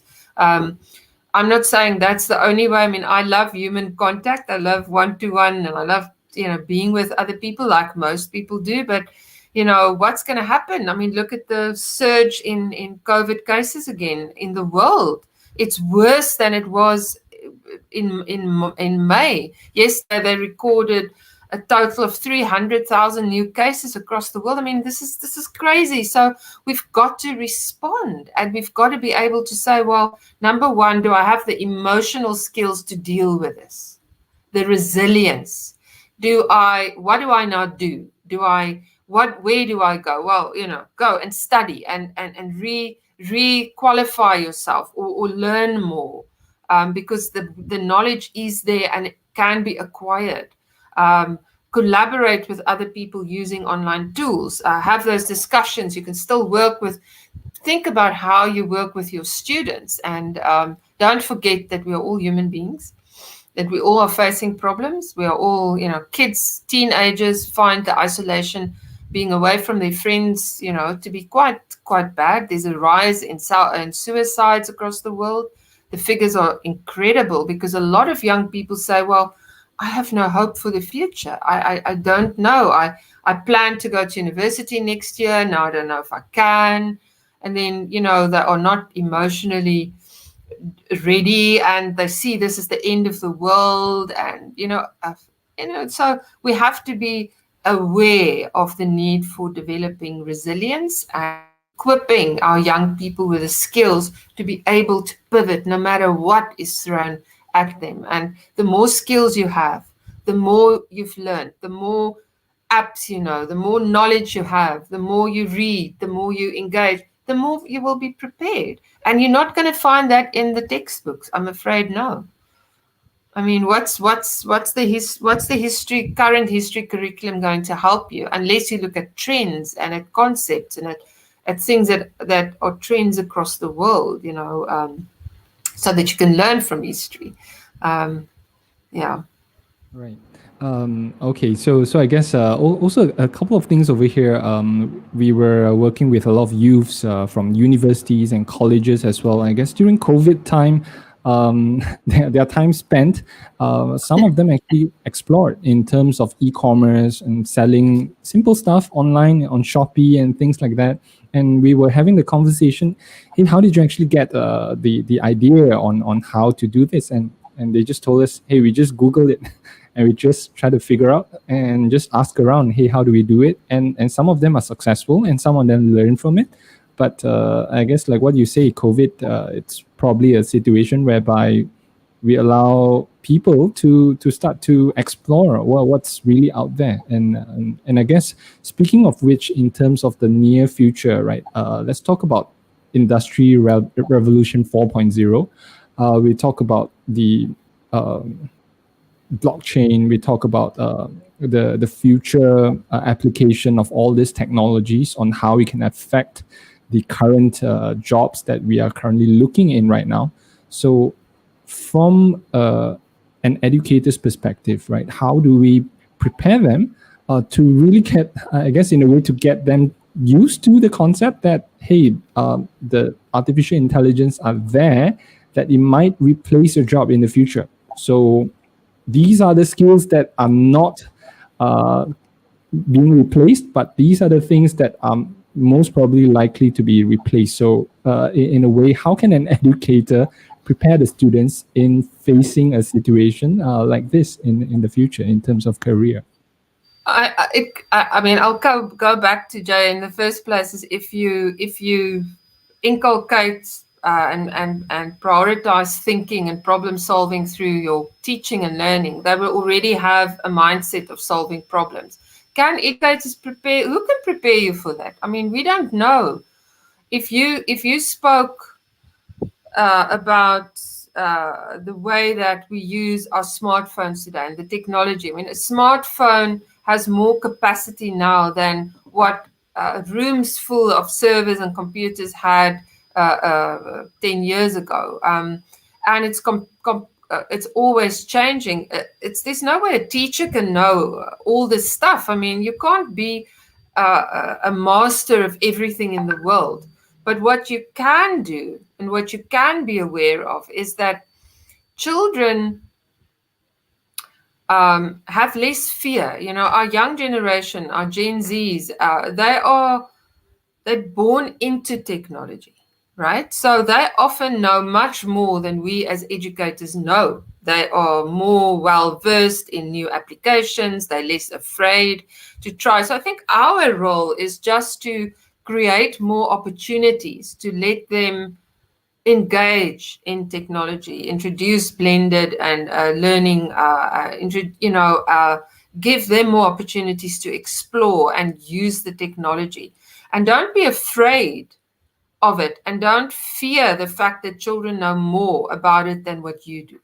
I mean, most of what I know about using technology and doing stuff is what I learned from my sons. I mean, and this is obviously, I mean, I learned stuff as well, but I said, well, okay, you know more. Can you tell me? Can you show me? And I think if teachers have that attitude of saying to the kids, well, I don't know how to use it. If you can come and teach the class, I mean, it just changes the whole mindset, right? Because you cannot keep up, but you can constantly raise that awareness and create the opportunities for them to interact and take ownership of this and explore. Don't try and teach them all this stuff because it's impossible, right? But if you say, go and search, go and look for, come up with the best one, come and share, they will be the ones. I watched the program. It sounds like I'm on TV or watching television all the time, but I've got the TV in the background while I'm working. I saw something amazing. It's a network of, and I now forgot what it's called. It's CAT. It will come back to me. I saw it yesterday. It's about the journalism, and it's about the public group of ordinary people who are investigative journalists rather than trained journalists. And there's this huge network of hundreds of thousands of people that research events that happen. And it's a whole new trend. They solved the bombing, the downing of the MH17, and they found out who was actually responsible for it. And that solved the poisoning of this Russian politician in the UK. And they look at the Syrian war, and so it's ordinary people that are using tools that are available. So the fact here is that a teacher, you cannot be a lawyer and a doctor and a specialist in artificial intelligence, but your kids can. And you just the conduit. And if you can change your mindset towards this and to say, oh, there's just so much stuff that's changing. I'm aware it's out there, but I'm not a specialist in artificial intelligence. But I know that it's happening. I can't say to myself, I'm going to lock myself in this room and ignore the fact that the world is changing. But I'm bringing the world into my classroom. And I'm allowing my students the freedom to explore and to share that knowledge with me, and let them use those tools to produce the knowledge or to learn what they should be learning in the curriculum via these new methods. I think that way, and I mean, even if you just set a ratio for yourself, okay, I know they need to do well in the exam, this is what they need to cover, but can they find it out themselves? Can they explore? Can they come up with stuff? So artificial intelligence is incredible. I mean, it is the future, right? I saw one video in London at the Reimagine conference where they showed how they are using artificial intelligence to promote differentiation. Right. So they look at the micro expressions on the children's faces. Mm-hmm. So, for example, when you're doing work and you're frowning, or there's something that shows that you're struggling with a particular concept, and then the work automatically gets adjusted to match your level. I mean, it's sometimes it's just beyond me, some of the stuff that's happening, but right. Or in interviews, to see are people telling the truth, or it's quite frightening. But the fact is, it's here, and we cannot ignore it. So if we want to continue a school system as it is currently, we are just preserving. We're going to become dinosaurs, and dinosaurs got extinct. And then parents are going to search for other solutions. Like so many parents are now considering homeschooling and other ways of educating their children because they feel the system is just not meeting the demand or it's not equipping their children with the right skills. So in a country where the largest percentage of GDP is spent on education, parents shouldn't have to do that. You pay tax. You're supposed to get that from your schooling system. And I mean, I hope I don't sound too controversial, but it's true. Why should we pay for private education when we tax and the government spends a lot of money on education? So we should demand it, but we should also intervene, like we said at the start of this conversation. Get involved. Don't just point fingers, step through the doors of the schools, offer your services to teach the kids maths in context of engineering or in context of software development, or, offer an evening class, or train the teachers, give them the skills that they need. And I think that's what will make a real difference. Right. I guess, Elmarie, I just want to add in on the artificial intelligence part, right? We were looking at this demo of a student actually utilizing AI to write their final paper examination essay. So in a way, the teacher wouldn't be able to really distinguish that it's actually being written by AI, right? So it's all in English. And also there was another example of someone actually using AI to compose an orchestra piece. So they put they put the orchestra piece and they put it together with a real person composing and we can't tell the difference between both of them. So it's music composition, art. I mean, it's right. There, right? So the teachers that are telling, hey, you should really learn how to write an essay, but the students might be telling, hey, the AI can do a better job than me. Why am I learning how to write an essay from there? Yeah. So I guess like what you're saying is that machines don't have is they don't have empathy. They don't have, I don't know. I mean, maybe you can say, okay, in the future they'll be able to mimic it, but it won't ever be real. Right, and machines can never replace that human connection. And I think that's where teachers have to see how you see your role. Mm-hmm. So lots of people are asking the question, well, why should we memorize what happened in, I keep on going back to history, but it's just an example. Why should I memorize that? I still think as a human being, it's important for you to know certain large events and certain things that happen, because we tend to repeat the same mistakes and we don't learn from it. So it takes us back to that understanding of deep conceptual learning rather than factual learning. If you look at a concept like systems, if we can focus on systems, and systems go across the curriculum, because in your body you have a circulatory system, a respiratory system. Politics, governments have systems. Language have a system of, grammar and how it works. So if children can understand what is the system that drives it, then you can very easily connect that learning across the curriculum, and you can apply the knowledge from one area into another. If you look at identity, or you look at form or causation, or, get kids to, that's where I think we still can distinguish ourselves from machines. So we should see the advantage, take out certain things, routine tasks and stuff that can be simplified, to free us up to use our ingenuity, to use our creativity, because that's what makes us uniquely human. And I think that we shouldn't fear. Many people talk about job losses as a result of AI, but what they don't focus on is that so many new jobs are created through AI as well. But if you are a dinosaur, or you think that you can ignore and you will be successful with the skill sets you now have, forget it. It's not going to work, So maybe when you think about your life, you should start saying, well, in my daily routine, instead of spending 2 hours on Facebook, I can invest an hour of my time in learning something new.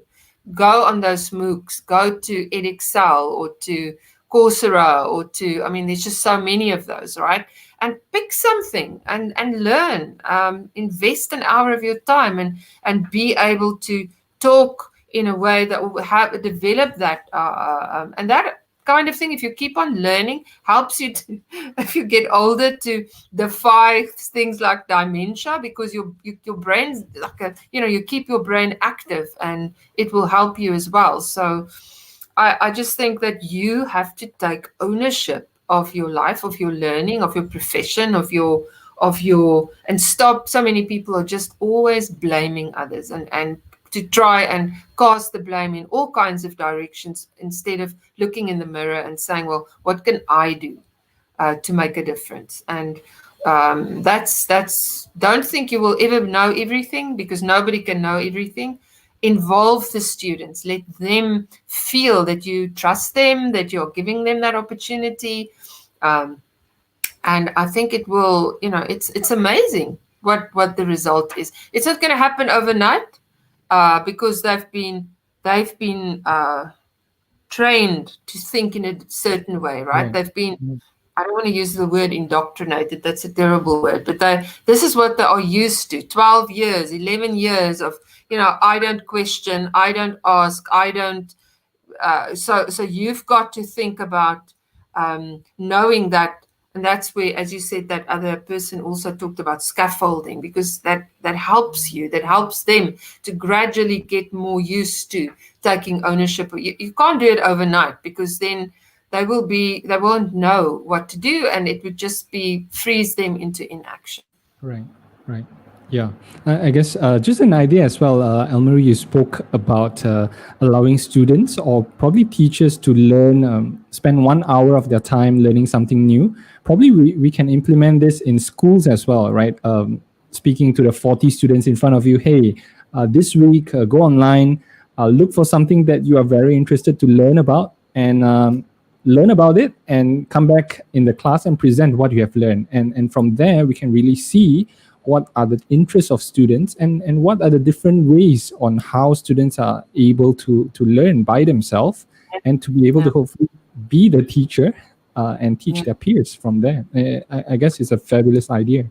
It's a great idea. I think another thing that you could do is you could actually, in your curriculum, when you talk about this learning, you could build in the opportunity for them to do some MOOCs, encourage them to do these open courses. A big problem with the MOOCs is that there's a very big dropout rate. So if you encourage them and you hold them accountable, or they hold themselves accountable to other people, because they have to explain what they've learned, then you would engage them longer. And also, everybody wants to know, everybody wants to feel successful and wants to feel that they've achieved something. So, that thing of you've done it and you've shared it with others and they have congratulated you and you feel good about that and you've enriched yourself and it didn't cost you anything.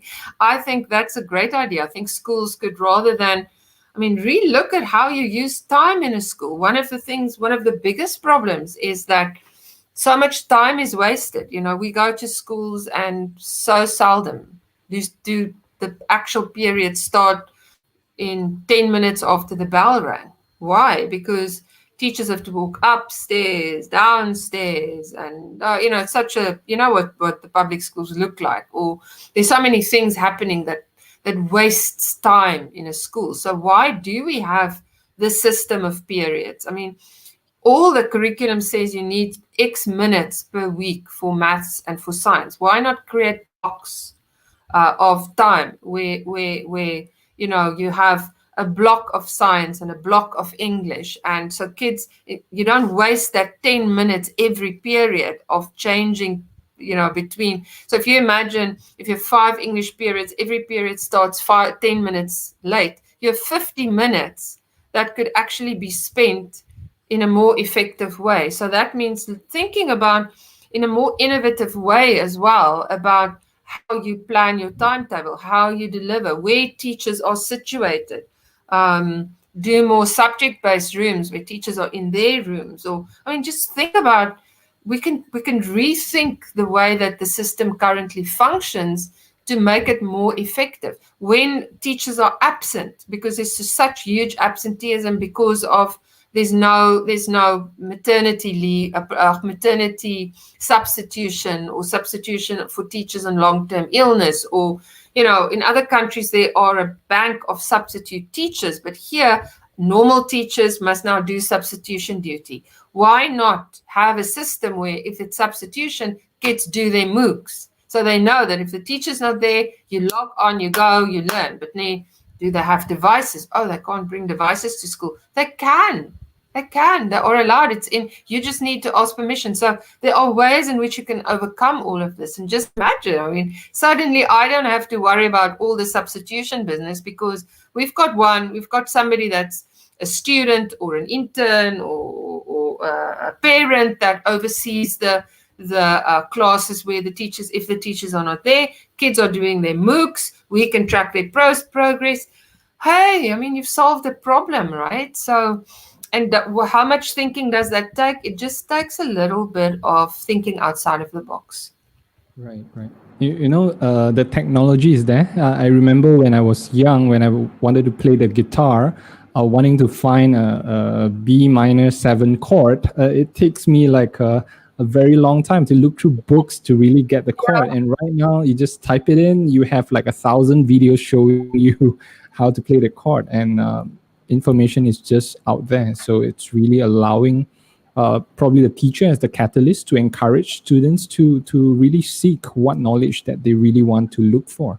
And technology. To start sharing knowledge as well, So what stops you from starting your own vlog or, why must it always... Students learn better from other students. So, if you know that you're good at something, why not share it? And why not start your own YouTube series? I know it's the ambition of many young people just to become influencers. And I'm like, who are you influencing? And why is that so important? Is that the purpose, to get followers because they like you? Or is your purpose to make a difference and to contribute positively to the world? So I think that's another thing of young people that we really have to work on, is their sense of self-worth, and where do you get your recognition? Is your recognition tied to the number of likes, number of followers, number of friends, number of thumbs, or is your, what is it? Where's the real meaning, and what difference are you making in the world? And that's what impressed me so much about those students in Hong Kong.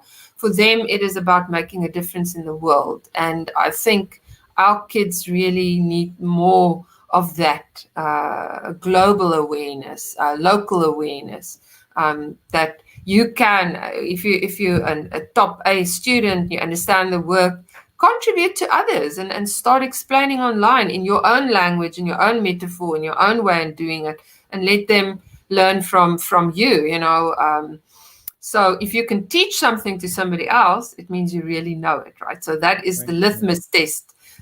So this is just giving them ownership. You will be amazed to see what kids come up with. Right. And maybe one of the tests for all of the students are to come up with a video explaining becoming a teacher, explaining in a video format to other students on the subjects that they've learned. And the assessment will be how good are they in explaining it. And it will be something interesting. Yeah, there are many different ways in which you could do it, right? So you might be surprised. You might take it much further than making a video. It might be design an app or come up with a Google Classroom session rather than just a video, So and then kids help build up these banks of lessons for you, and you don't have to do it yourself, right? So you free yourself up because they love the opportunity, and you can then spend your time on focusing on individual students to see that they really are extended or they are supported where they need, because you're freed from this role of standing in the front of the class and being exhausted at the end of the day, fighting children's attention because they don't want to listen to you talk, because that's not the mode in which they want to learn.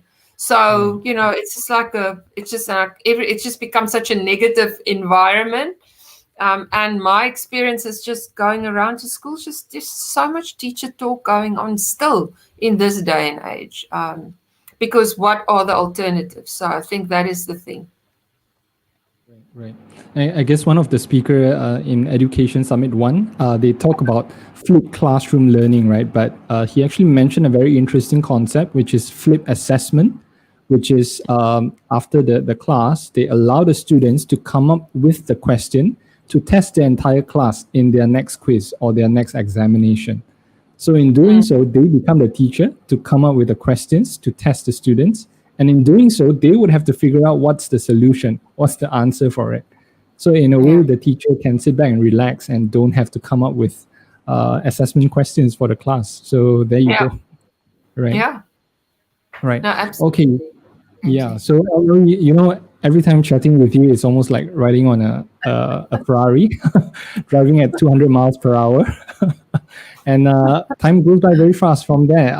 And I guess those of you who are still watching over here, wow, awesome. And I guess from here, probably any thoughts? I guess some of them are waiting for the prize. Do you have any? Yes. Yeah. Yes. Any, So I'm going to give away some sets of the cooperative learning. I have it in Elmarie.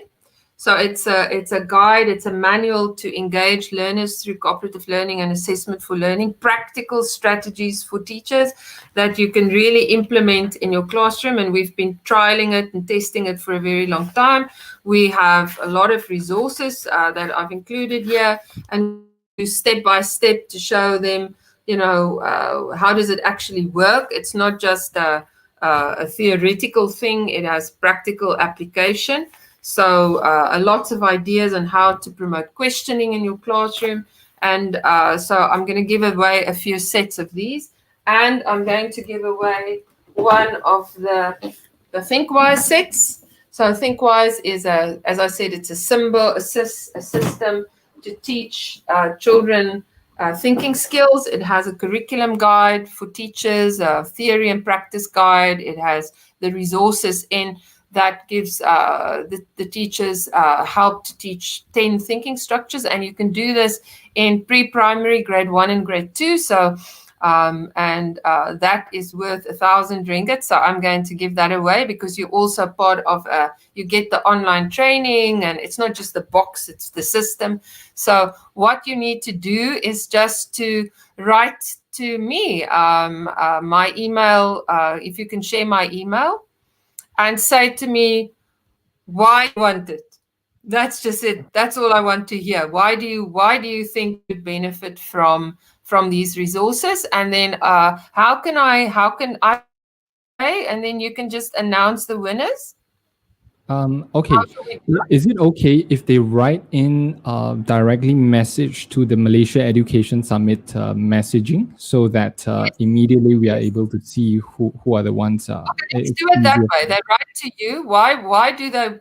How will they benefit if they're a teacher from the cooperative learning manual and guide, or why do they want to get this ThinkWise set? How, just tell me who you are and why you want it, and then we can decide on the winners, and you can announce the winners. Let's give it a day, and then we will announce. We'll look at who's written in, and then I mean, you decide how you want to do it. I'll give the prizes, and you decide how you want to.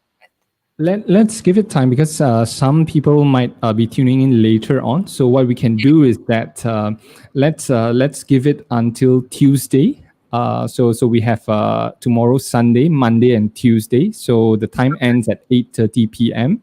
So you would have to direct message to Malaysia Education Summit Facebook page, right? So the question from Elmarie is that how would you benefit, you as a teacher, how would you benefit from this kit that Elmarie will be sending to you over here? There's 2 prizes. So there's the manual. I will give, let me say, I will give 5 to 5 people. You must just tell if you want the Bahasa Malay or the English version. You will get the workbook and the manual. So 5 of those, and then one of the ThinkWise, the school kits. All right. So the prizes up for grabs. Main prize, the ThinkWise school kit, right? So that's up for grabs times one unit, and then there will be 5 books for the 5 sets of books. 5 sets of books for the effective teaching and learning, right? What's the main title again? Are you able to show to the audience? It's called Engaging Students Through Cooperative Learning and Assessment for Learning for Classroom-Based Assessment. Okay, awesome. I'll send you a link, then you can just you can have it. All right. So it's available in English and Bahasa Malay. Okay, what you have to do, very simple, is that just comment a direct message to Malaysia Education Summit, right? Answering the question on how would you as a teacher benefit from this prizes that Elmarie from RITE Education will be sending to you. And by the way, Elmarie, I guess there are many of them that are from other countries, including Philippines and different countries as well. Is it okay for them to participate and get Yes, the so access to the prizes?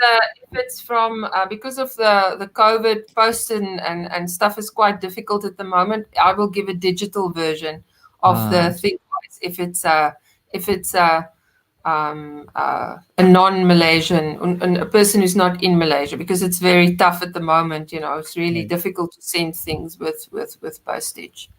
Okay. So how would we determine the winners? How would we determine the winners? Based on the best answer? Yeah, the best answer. I mean, this is like there's not a point system here, right? It's not a test you are Right. writing.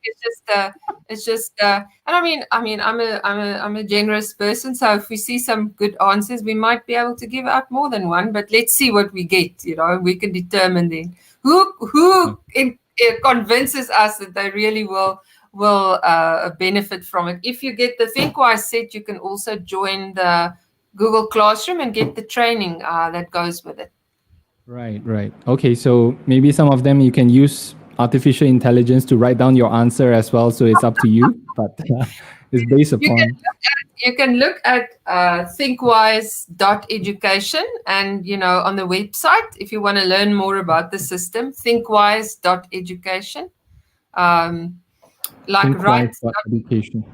RITE Education is RITE.education, and Thinkwise is thinkwise.education. That's our website. So that will give you a bit more information about all these products.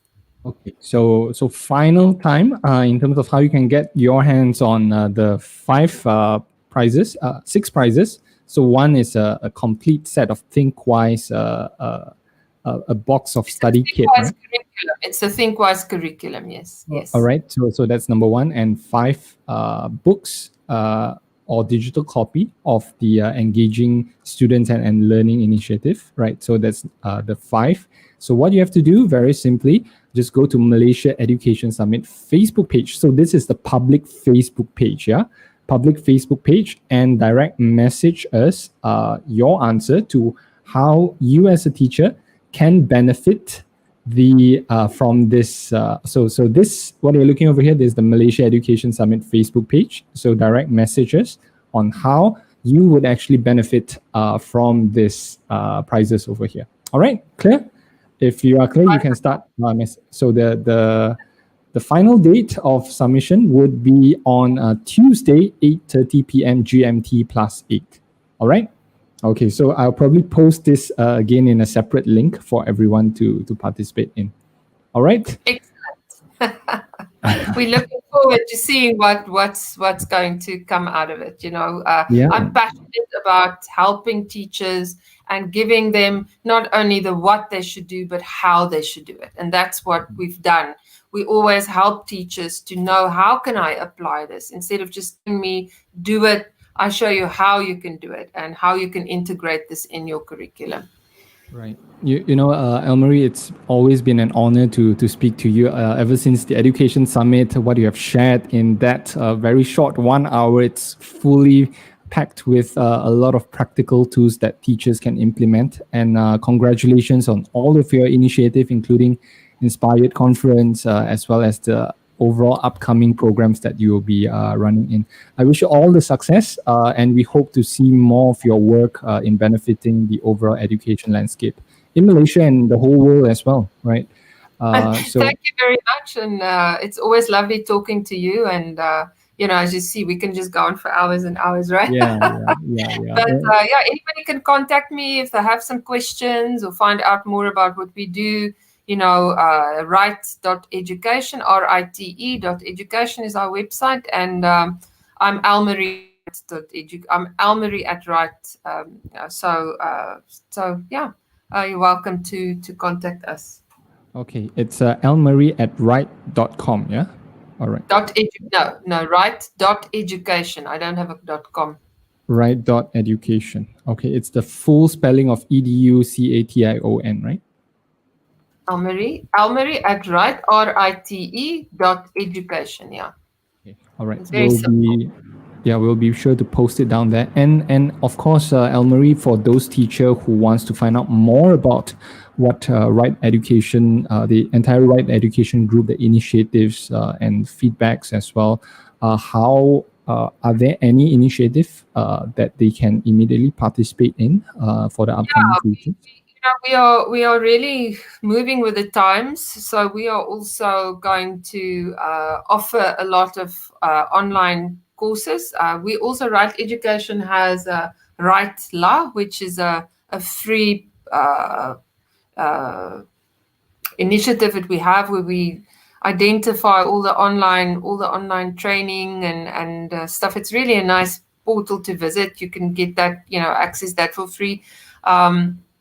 And just go to our website. But we will be advertising some courses, online training and stuff that we are embarking on, because we realize that that's the future, right? So that's how you can also reach more people and learn in a more effective way than just face-to-face teaching or attending workshops. So we'll be doing more and more of this over time.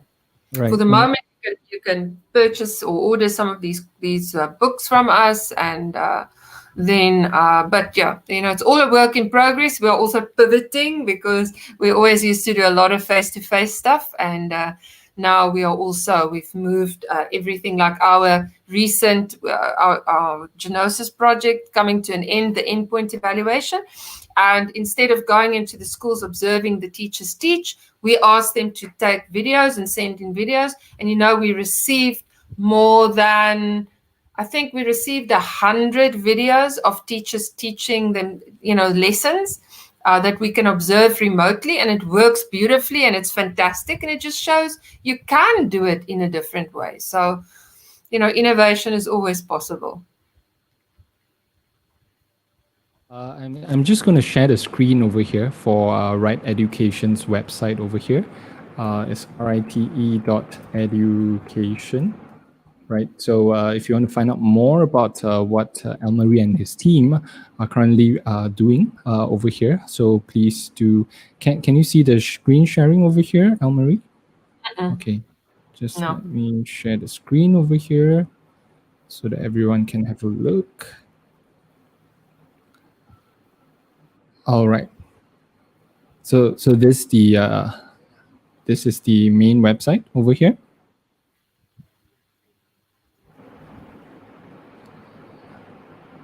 Okay. Elmarie, are you able to see the screen? Yeah, I can see it. Okay, so this is the RITE Education main website. It's rite.education. And as well as, so you can have a look on all of the initiatives that they are currently embarking on. And as well as for ThinkWise, right? So it's it's ThinkWise.education. So this is a new initiative. Am I right? Yes. It's a new initiative. We did a pilot.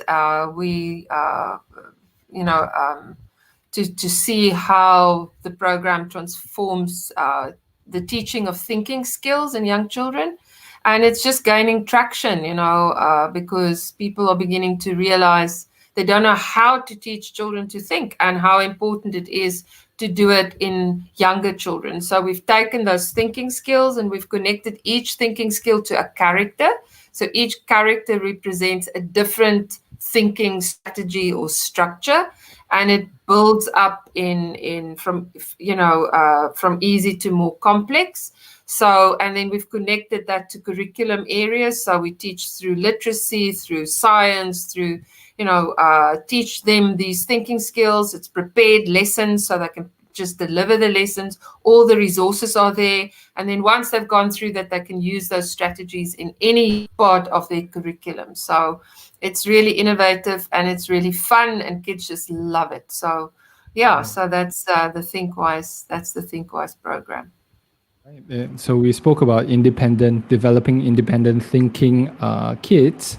So probably those of teachers who are interested in this, probably you should check out this website over here. And is This is this the exactly kit that. that will be up for grabs? All right. So That's the uh, kit, yes. yeah, fabulous design. It's almost like an animation studio quality. Yes, we Yeah. have an amazing designer. Her name is Tasha Ung.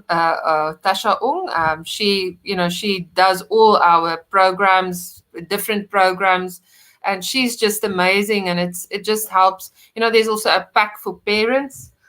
Maybe I'll give a parent pack as well as a prize. But that then has to be parents telling us why they Right. need this. Yeah. So the parent pack has cards and activities that they can do with the parents. But you can read more about the program when you look at the website. Yeah. So it's just years and years of experience where I've been working on thinking skills. I've developed thinking frameworks for high performing schools in Malaysia. I've been teaching thinking across the world, and it was just the one gap.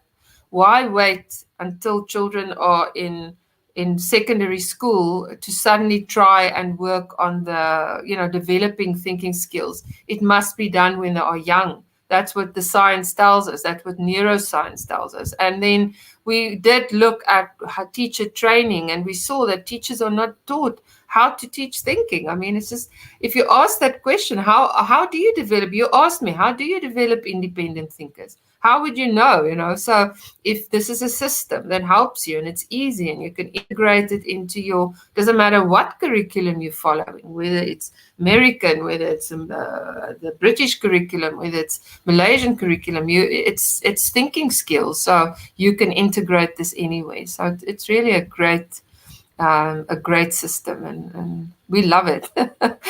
Right. We can also, when you join, you can also go to Elementary. Elementary is an online.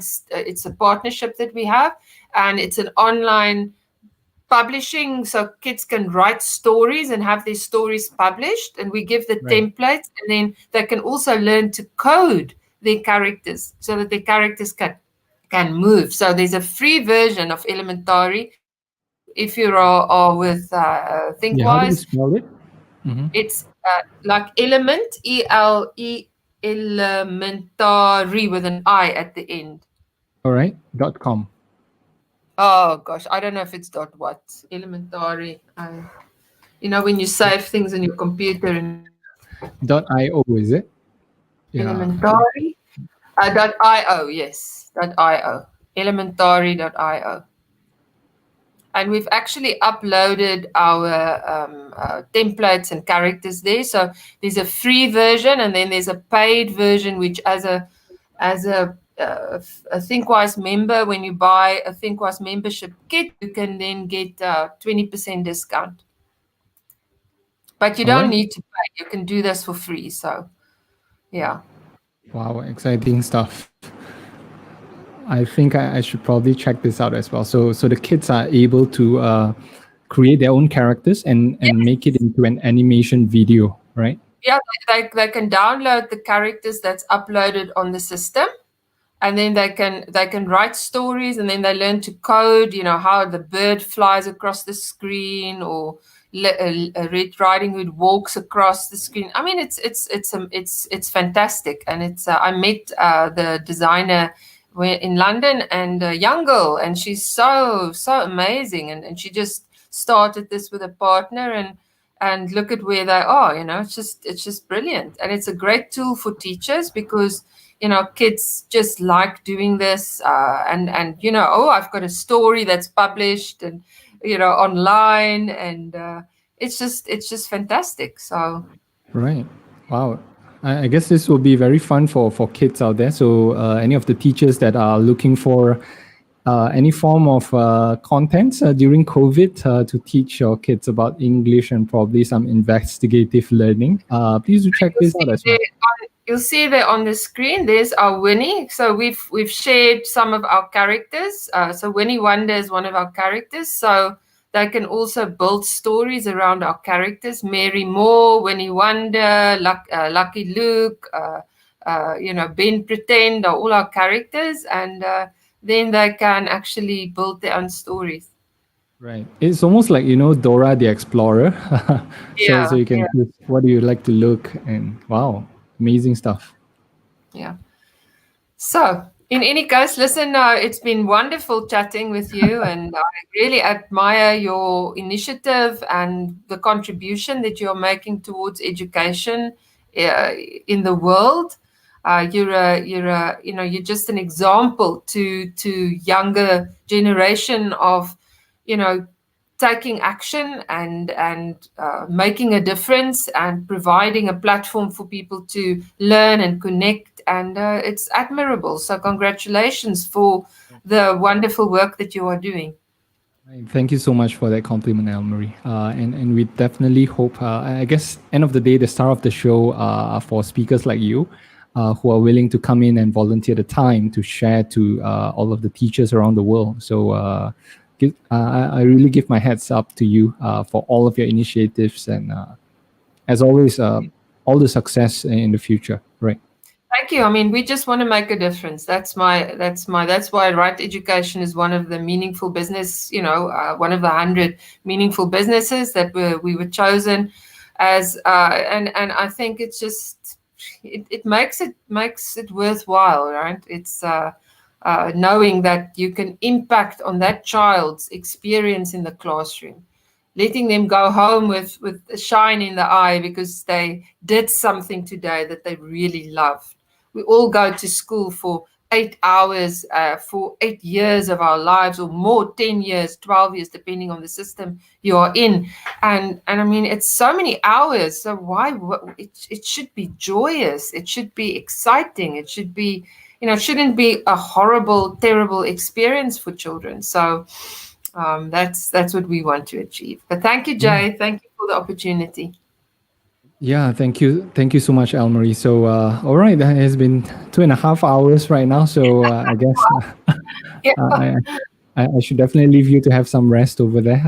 I guess you were mentioning earlier is that a good rest it's very important for students during your sharing session education summit. So, yeah, Sleep is you learn when you sleep as much as they right. don't realize it. It's when you sleep that your brain prunes all the things you don't need and forms those connections.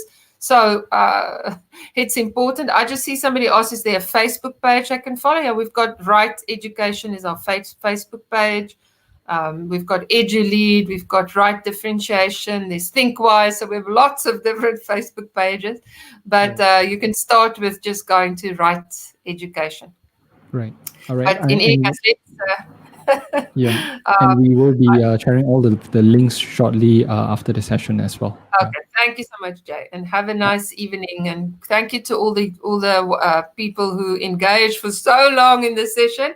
And I'm looking forward to seeing some responses to the competition. I'd love to Right. hand out some stuff. So let's hope that we get some good answers. And if you really convince me, it might be even more than one set that I'll give away if it's a good enough answer. So thank you so much, Jay. All right. Thank you so much, Elmarie, and we look forward to have you in future definitely. So let's. I wish you sweet dreams. So goodbye. Okay, good night and a good weekend. Right, goodbye. All right. You too. Take care. Bye. All right, so that was Elmarie Potgieter. So as I've said, always chatting with her, it's almost like going on a Ferrari with so much information and input that it's really useful as an educator to really have a chat together with Elmarie. So for those of you who have joined in the session since 2.5 hours ago, thank you so much for staying with us all the way until the end. Thank you, Ian, for joining in all the way from Philippines. And for those of you, final announcement and final reminder, Elmarie will be giving out 6 prizes. So there's one mini prize, which is a ThinkWise set, especially for educators and parents as well. So if you are an educator, right? So just write in to Malaysia Education Summit Facebook page over here, right? So give us a message, right? Give us a message, right? And tell Elmarie on why or how will this ThinkWise kit help you as a teacher to become a better teacher in some sort, right? And we will choose 6 winners to get the prize over there, right? So please be sure to send in your submissions before Tuesday. So that's 3 days before 8:30 p.m. GMT.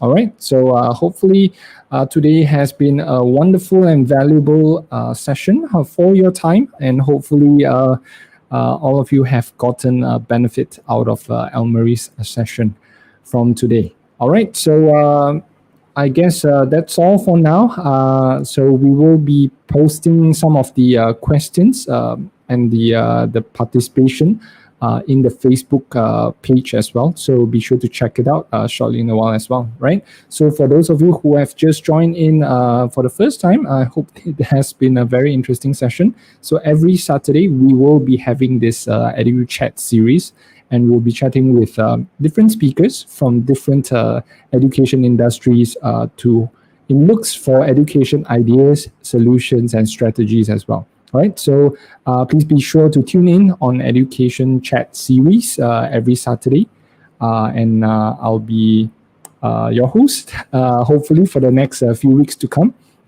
And finally, I would just like to wish you all the success in facing COVID and the current situation that we are in right now. And we wish all but the best for all teachers and students out there. All right. So Jay Wong here, signing off from the Education Chat series, and I wish you a sweet dream and hopefully a good day and a good weekend for all of you teachers and parents out there. All right. So take care, and I will see you next week. Take care, everyone.